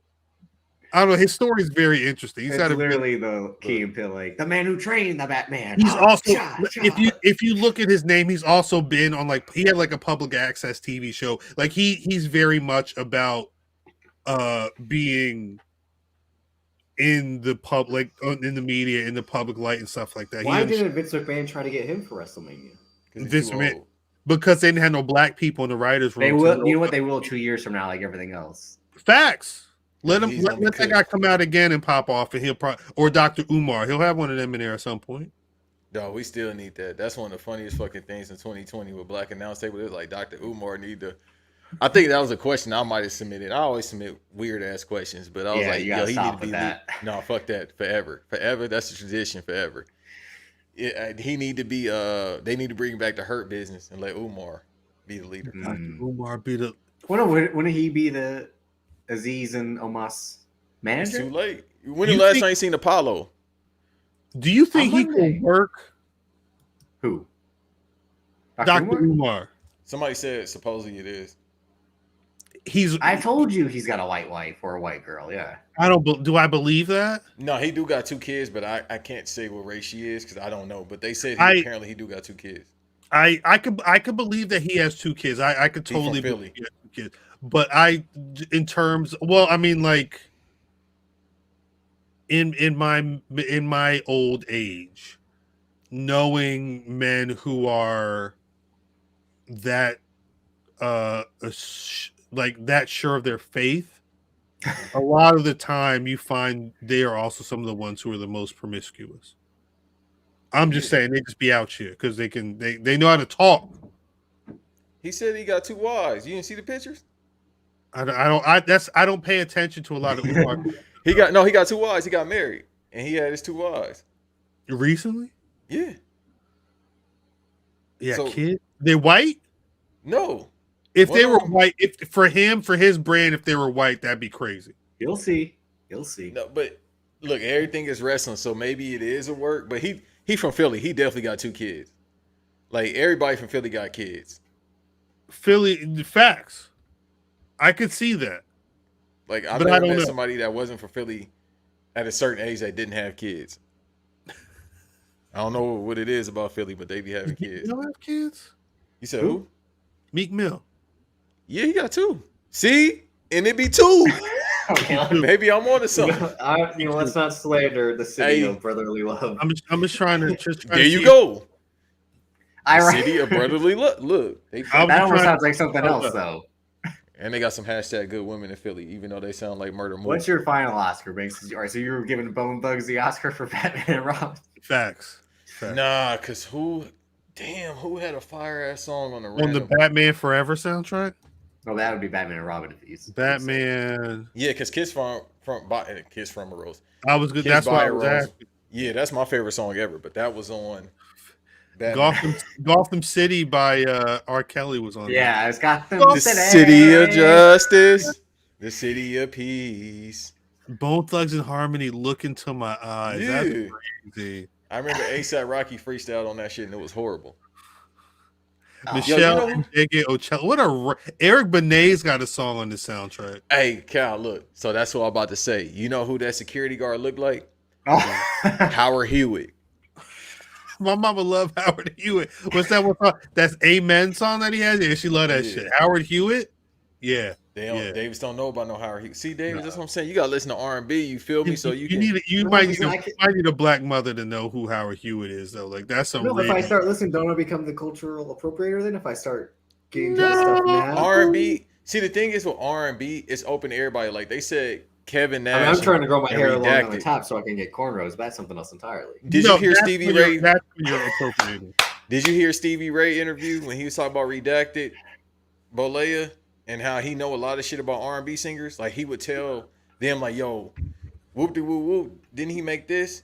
And they was like, "I'm gonna sing y'all. Y'all think I'm bullshit." Like I ain't said, watching that. Shit. No, My mind just holds mad that man memories. being a fan of R&B like that is funnier to me than anything else you're saying right now. Honestly, It's like, like he said- that. What do you listen to, Mike? New Carolina more. yeah, like even what out what yet. is he talking about? Like Stevie that's- Ray said, "Hey, that's what Stevie Ray said." He said apparently Bolea was listening to like shit Oh. like that. a whole Jesus Christ. Nash as well, but Nash from Detroit, so that's a good. We had that conversation before. I was like, I don't think he listened to hip hop. I think he listened to Motown. Huh. Cause it was there, and he's 60 years Conan old. listened to the hip hop and he's like, that's a cool gimmick, man. Like, Did Conan listen to hip hop? yeah, come on. He was He doing was the, listening like, to US Kid Frost. It's for LaRossi. It's Cypress. This is for love. Hey, if you listen to Cypress Hill and you subscribe to this podcast, I don't think this the podcast for you because I don't. The fuck with rhymes is Cypress. hard though. I love Muggs. He be hitting them little like it sound like Rico Suave, but like hard. You know what I'm saying? Rico Suave. Because he be mixing the Spanglish in there, like it go from English to Spanish. This is Rico. for La Raza. Doom, doom. What was that one song? Because he looked like Jason David Frank from the Power Rangers. What was that one song Rico Suave made? Isn't this his name? No, it was like it was some cool shit. Like Khal was saying, like Rico Suave was the name of the song. Gerardo was the guy's name. with the long hair, right? Long hair, Yeah, because the motherfucker had the taco meat out. He looked like Hoover Tube. My son. No, looked but like that's what Hoover I'm saying. Tube. Like, yeah, so don't forget the Defiant ones. Jimmy Iovine's like, that was our first hit at Interscope. Was Rico Rico Suave. Suave. Yeah. Didn't Ice Cube direct that video? And he's like, maybe. no, he's like all the women, they loved him. It was like, it sold millions. Yo. Suave. Ice Cube directed a video like that. It might. Let's see. It's Uber Sabatino. His name was. His album was called Mobile. That's. I mean, 91. That shit was hard. It was. Music video. Once again, hey, bring back MTV. That might be the name of this podcast. Bring back MTV. I don't think Ice Cube. Ice Cube's not listed. Let's see. Ice Cube, Rico Suave. He directed some video. Was it Love Sign? Some song called Love Sign. What for Prince music video did Ice Cube direct? I just see Love Sign. Yeah, Prince's Love Sign. That's what comes up from the Googles. Did that video ever come out? I don't. Ice Cube directed the music. Love Sign doesn't. Most of the music video was shot at Paisley Park. Yeah, I guess it was. It was released at some point. Because remember when he died, they just started putting out. I'm sorry to nerd you out, Davis. Because remember when he died, they put out a couple of his videos and performances. Then after that, that shit got cleaned up like in a day. There's a blend. What's we be clubbing? That was some player. Hey, Davis, you seen Players Club? No, I haven't. There's a blend of We Be Clubbing. I know you've seen Players Club because you said that like at a young age you saw it at the right time apparently. Boy, Players Club changed my life.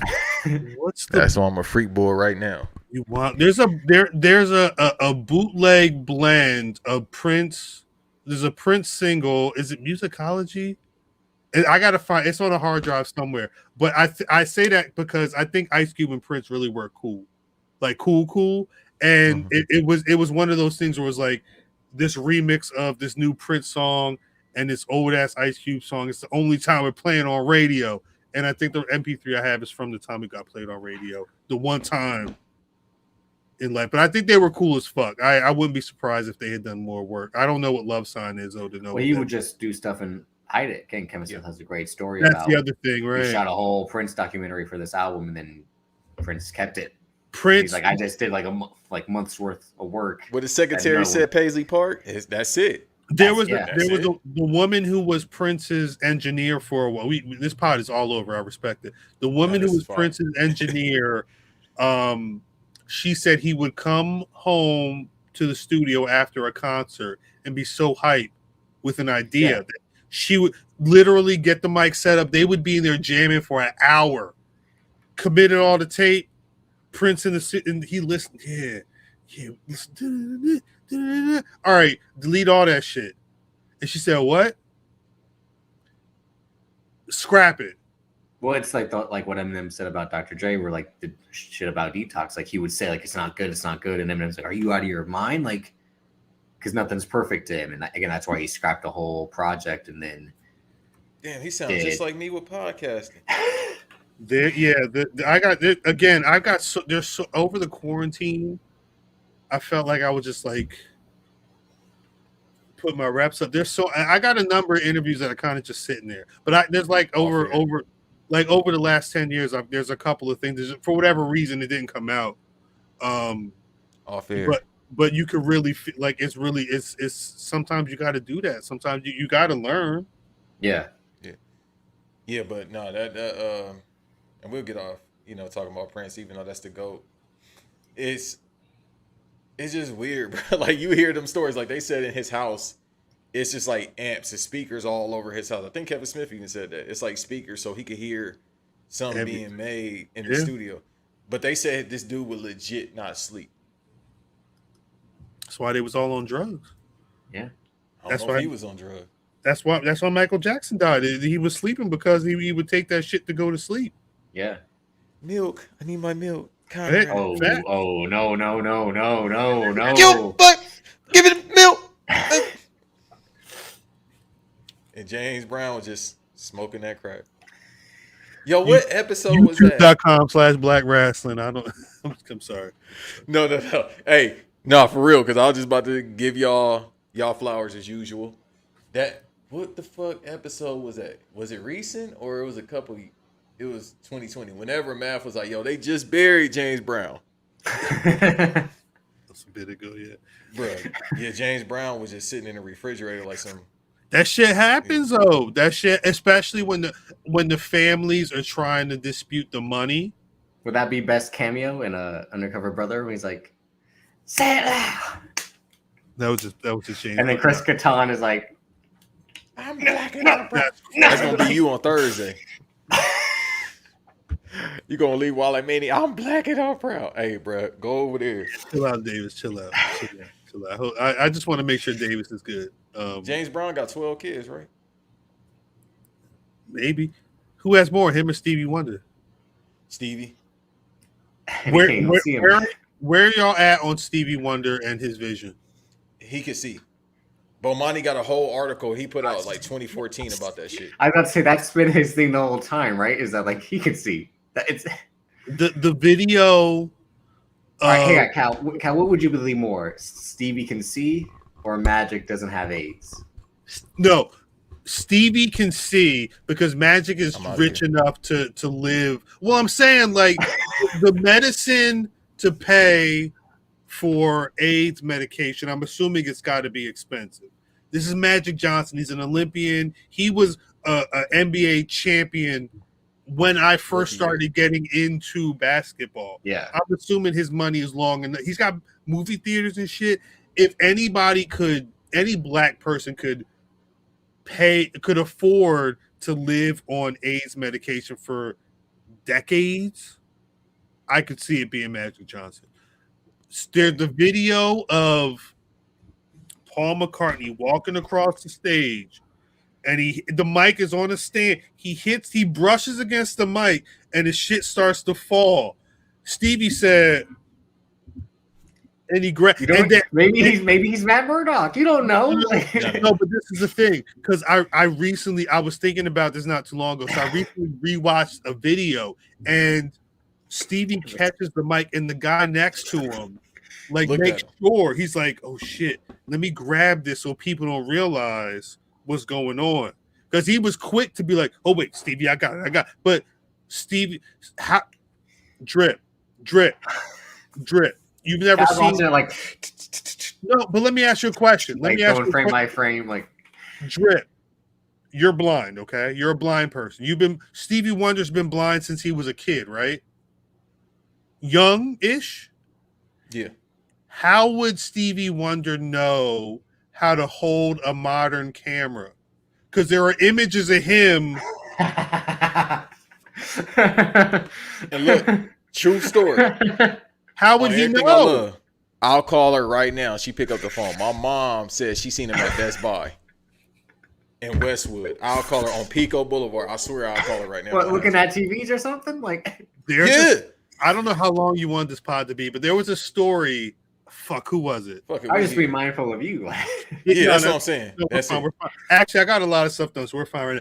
Anthony Anderson, he told a story on somebody's late night show. He said he had just gotten his car and he was going somewhere, and somehow him and Stevie Wonder were talking. It was like, "Yo, meet me at such spot." So Anthony Anderson, Stevie Wonder drove himself there. Is that what you're gonna say? Oh no. Anthony Anderson drove his new car, parked, and was waiting in the spot. Stevie Wonder was about 30 minutes, 40 minutes late. He called me. He was like, "Yo, I'm beat her in a minute. 10 minutes later, he said Stevie Wonder called him and was like, "Look out the window." He looked out the window. Stevie Wonder was in his car, driving the car down the street. In his car. How you pick up a phone in the car, Davis? Yes. How would he know? How he know? How the fuck he know what chocolate is? He called Daryl Dawkins fucking Chocolate Thunder. How would he know? How you know what a black person look like, Stevie? How would you know? Is he just that like he got the interview? Is it a thing where like he's legally blind but not blind? Is what David say? Do to Matt Murdock? He do the. That's what I'm saying. Like Matt, again, like Ben Affleck's version of should be Daredevil was just like, yeah, I think I went too far with that joke. I'm a good lawyer.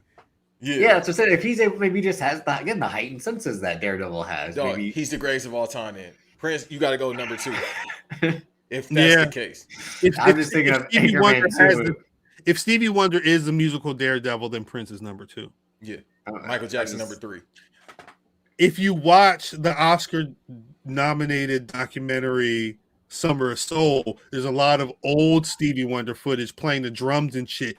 You've never seen a blind man play the drums and shit the way the Stevie Wonder in that documentary is worth the price of admission. Yeah, he was going off on the drums too. That was his thing in the harmonica, but yeah, you can't do that blind, bro. You got to know where the snare is. Stop blind shaming. Come on.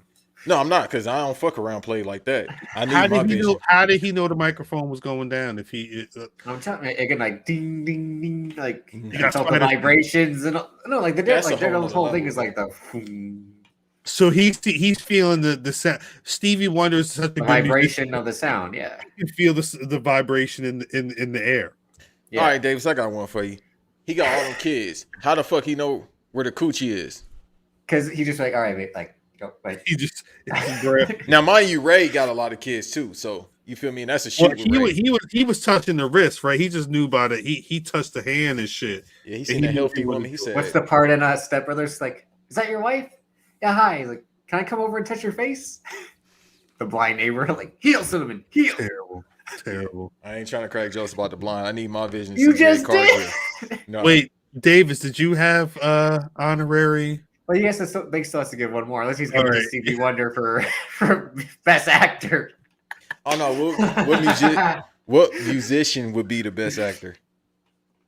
Other than the ones that we know, like not Common, not a good actor, but what musician is the best actor? No, you're not asking the question. You're supposed to give. All right, so hold on. All right, so this is not because I'm trying to have y'all help me too. So I'm trying to think. Help me. Fuck it, let's go there. So. The old R&B singers. All right, so I got David Ruffin. I got James Brown. I got Ike Turner. He definitely would have been great in Enter the Dragon. You know what? Yeah, we're definitely ending this right now. All right, I got who else is problematic? Sam Cooke. And damn, I don't want to do that. That was about to go too far. Now it's too far. Now it's too far. That's about to go dark. Yeah, I ain't gonna do that. So let me go with the fifth and final one. Give me. What is this category? Rick. Give me Rick James, like best musician / actor. What movies were they in? It don't. Rick James actually was in Life. What? Okay, yeah. He was. You never seen Life? I'm gonna give it to Rick James. I haven't. I don't know. I don't seen shit. God damn. I don't know if David Ruffin can act. How you know? He was just a bruiser, right? The motherfuckers was doing that shit back in the day. Like the actors. I feel like cokeheads make the best actors. Am I lying, Davis? I mean, they make the best directors. Word of Martin Scorsese, but he was doing coke. That was Davis. I didn't say that. He said it. He said it himself. You know, Davis, A.K. Drip. He also was having a lot of shit being said in his movies about colored people being black. Yeah, that's Moolies. I can't wait for the Tyson show. He's only producing. No, somehow they're gonna slip it in there. Fucking the big Muliani, Mike Tyson. Yeah, when he was growing up in New York. He from Brooklyn. Chasing pigeons. Right? I think so. Yeah, chasing pigeons and shit. Oh yeah, he from that Brooklyn. Yeah. Look at the Moolie with the pigeons. This Biggie kid, who the fuck is he? The fucking big Moolies. He's chasing. Look at him chasing. That's not do or die. Who the fuck came out with that? What fucking Moolie you seen with a pigeon? It was all a dream, fucking monkey. What type of dream you talking about? This is Curious George. As the ending of the Zell episode. Oh my gosh! You know, hey, to go home is always crazy for me. Drip, do you have awards? Yeah. So best supporting actor, even though I guess it would qualify for best actor, but Ryan Gosling in Crazy Stupid Love. Jesus Christ, I can get some water now. They never really reward comedies, and I think they never really reward someone who has to play like a charming person. Again, like you say, they never reward horror. How difficult is it to make something actually scary and terrifying? It's not easy to be instantly likable or You're not wrong. And he plays it up in that movie. And after that, he would go, and this is kind of before and after, he would be the guy who just like says nothing. Drive, Only God Forgives, Blade Runner 2049, like First Man, which is also phenomenal. Word. But again, he plays Neil Armstrong as like the quietest guy in the room. That's the smartest guy in the room. But him and Crazy Stupid Love, again, the whole scene, like, be better than the Gap. And he slaps Steve Carell and him and Emma Stone, that back and forth. But again, they more often than not should reward comedy and people who play likable characters. Again, it's easy. I think it's easier to go play Hannibal Lecter or you just got to go to the darkest recesses of your mind. But no one can be the most likable guy in the room or girl in the room. Nobody can beat Ilfam 7 on social media. Exactly. I feel you on that. I could try my hardest and I couldn't be as likable as Fam. Nah. Don't even try it. Best director, even though this is also like a side with editing, but Edgar Wright for Scott Pilgrim versus the World. When we talk about best made movies, that's it. From the editing style, it cuts back and forth, how it's synced with the music, the editing effects, the special effects, all of it. It's a video game and a comic book at the same time. Obviously, he's a visionary from Shaun of the Dead, Hot Fuzz, Baby Driver as well. But that is really, I think, like a pure masterpiece. Again, a singular vision. I don't think anyone else could have made that movie that way. Right. And it was, again, an instant flop. I saw it years later, and it's become one of like the biggest cult classics of all time. And it wasn't appreciated in its moment. But he's someone like just style. I always kind of like style, over like, I guess the basicness. Like Ron Howard, he just like simple camera movements and like, shot, like, this is how it is. But don't do some flash, like move the fucking camera around, like cut it this way, cut it that way. Right. Do it with like some fucking flair and all that. But Edgar Wright for Scott Pilgrim versus the World. And my final one, and this will Banks will love this one, and Khal will hate this one. But best actor, Vin Diesel, The Fast and the Furious. The first movie? The first one.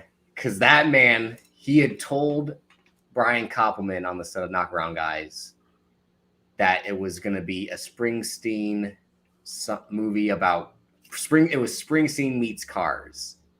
Paul Walker had said it was Donnie Brasco meets Days of Thunder to him. But Vin Diesel shows up and he'll give these speeches that stick with you till the end of time. Again, the whole like here's a Corona, bro. Here's a Corona. Your family, bro. Here's a Corona. No, it's not even that yet. He's got the cutoff shirt with ask any racer, any real racer. It don't matter if you win by an inch or a mile. Talk to him. Winning's winning, and he does this. And then he'll take Paul Walker. Like, let me tell you about my dead dad. Like, I don't care about the shop, my team, and all their bullshit. All that matters to me.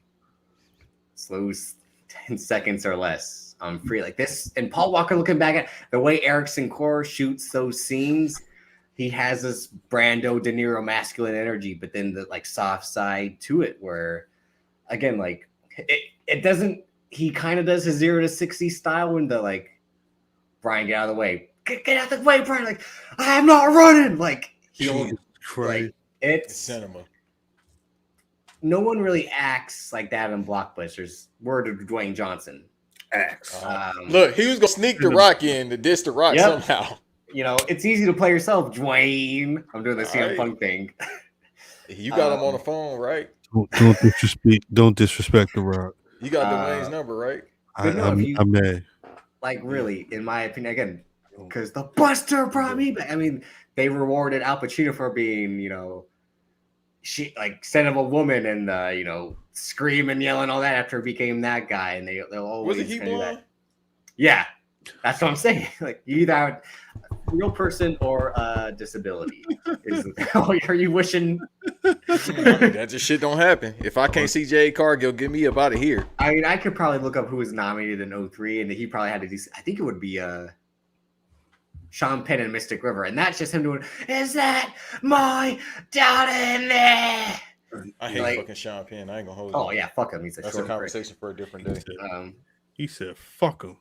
Yeah. But no, it's like it's again, we're having fun, but I think like it's a real great performance. And then like Khal said, it morphs into a character of itself. Always a family. But in that first one, he legit thought like, I am making something special here. Yeah. And then but then you just realize you gotta cash checks and cast Cardi B because you gotta make 1 million worldwide. I mean 1 billion worldwide. So yeah. Magnets. That was the solution. Yeah, that's still the stupidest thing. Like that's what you create. Like you legit had cyborgs and Idris Elba, and you're like magnets, bro. It's Magnets. Like, promo. Car got Khal didn't really even cut a promo, but what he did. said. He came with the flamethrower. No, Eve cut a full promo on Twitter. Oh no, Eve he was like, "This what y'all watching?" The fact. I don't tired of this shit. X said something too, but Eve had me rolling because he legit said, "This what y'all watching?" Yeah, Eve was like, "I've never been more disappointed in you ever." But your shoe promo, the day the movie came out, listen, I never get tired. That's one of the greatest stories ever because I woke up from a Crown Royal slump. I woke up like the Undertaker on everything I love, Khal. I knocked the fuck out during SmackDown off the Crown Royal.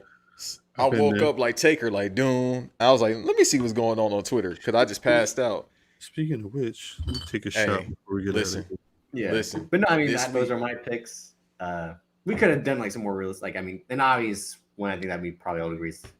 Al Pacino is Michael Corleone in Godfather Part 2. Probably the best acting performance. Denzel Washington, history. Malcolm X. Malcolm X is another one. Before Denzel Washington in Training Day. Like, come on now. Alonzo was cold, but yeah, it ain't Malcolm X. He acted his ass off in Training Day, but Malcolm X. You want to talk about somebody portraying somebody in real life? Exactly, right? But then he'll win it for again, like who else? He created that character, Alonzo, like, and no one else will be able to play something like that. Even though I joked they could cast Sean David Washington for the prequel movie. My mama was never a Muslim. All right, my mama remembers when the Muslims owned, like when they just put their hand up and went like that, and everybody's like, my mama saw that happen. Yeah. So to be in the theater with her, to see Malcolm X take care of a situation where a brother got, beat down by the cops or whatever, and then instead of some like crazy protest, he just said, "Hey y'all, shut the fuck up. All right, we're gonna walk this way." Like that was some real shit, and I think for a film that was fairly long, we actually we got some good shit. I'm kind of pissed that I wanted that film to be the one as opposed to something else. Yeah. That's the thing with a lot. Again, like I think DiCaprio in Wolf of Wall Street or Django is better than him in The Revenant. I mean, Django. As much as I hate to say, but he's great as like some white cake. Like, would you like to come to the parlor for some? No, one of the greatest heels of all time, bro. One of the greatest heels of fucking all time. That's probably that's probably my favorite movie ever. Django. But thinking him as Rick Dalton too, like God damn it, Rick, you got a fucking drinking problem, 8 whiskey sours, goddamn, like he's better in that than I think in Django. Hey, this week I'm relapsing. When are we gonna have a conversation about Quentin Tarantino and the word nigga? You got time right now, or you want to wait? No, promo. We don't have time right now, but next time. Because we're all out of time, folks. Dead nigger storage. Yeah. I was a shorty and I said, what the fuck is the point of this? Yeah. It was like Django's one thing, but dead nigger storage was, I'm sorry. Yeah. But then the wife in there. Nigger storage was unnecessary. Yeah. Like even the shit. It did nothing for the story. The Reservoir Dogs shit too. Well, Reservoir Dogs, no, those are all supposed to be bad guys because they're all criminals. So like you would expect them. Was white dudes in black suits. I expect these motherfuckers to be everything. Yeah, this was a white guy married to a black woman talking about. That's where my house look like I'm storing dead niggers in here. Like it was a little, and again for it to not even have anything to do with the story. Right. Those are the questions I have about that man. But yeah, like the Hateful Eight, Shorty was dropping the N-bomb. I'm like, God damn, like a kill strike in Call of Duty. Who were these people on the Oscars right now? I don't even know. Encanto even have back. No, I'm sorry. Encanto back. No, you straight. I'm watching the game. Well, as much as I can, but I'm gonna tune in probably after this. After this is all I'm watching. But anyway. Yeah, plug what you gotta plug. YouTube.com/blackrasslin. Every Thursday on YouTube, 8:35ish, except for WrestleMania week. We will be live Wednesday night because the squad is going to be flying out. At Khal on Twitter. If you want me, I'm currently available for writings if there's anything going on. My email is in that bio. At Khal on Twitter, at khaldub on Instagram. But I mean, the most important thing is youtube.com/blackrasslin. Black Rasslin on all your social medias. Subscribe to the pod, like, comment, rate, review, tell a friend, all that shit. You know, rockthedub.com. Yeah, I maybe I should touch that site at some point. My wife brings that up a lot. I'm trying to make some money. I don't know. We'll see. Niggas wasn't ready for rockthedub.com, but that anyway. I'm sorry. I apologize. No, so that's what I tell Banks. So like, I see people on the timeline talk about stuff, and I'm like, say the same things that we have said a week ago, a month ago, a year ago, and I'm like, if y'all listen, y'all would know. Like, right? Like I've been telling this man, like, Morbius, it isn't a real movie. Like, they didn't make this shit. It was just a trailer. And then now it's actually a movie that's going to be coming up. And I'm like, you mean to tell me from the studio that brought you Venom is going to turn out a bad movie? Right. What? Right. Like, I like Venom. Of course you do. Both of them. Both. And Let There Be Carnage. Venom. What's the Eminem song? Yeah, like Venom. Like, Venom. Like, I'm just like, I took my two stepbrothers to see that, and I'm like, I've made a huge mistake. The worst parts about the Venom release. I'm sorry. Yeah. No, they were. I'm sorry. We're gonna have an Eminem conversation eventually. Let me know. Hi, kids. Vision is scary. Yeah. Hi, kids. You like violence? Do you want to see Banks do 20,000 podcasts and not get paid for any of them? Is that what you're plugging? What you got to plug? And I am not Banks. I'm carrying minimum weight. I'm hungry as hell. And I need to gain weight. Yeah, I am not Banks. The second most known person on this podcast as of right now, because 67% of the people have said that this man is more known, which I told him. You know, he's the biggest baby face in the IWC. No, I'm not. Not surprised at all.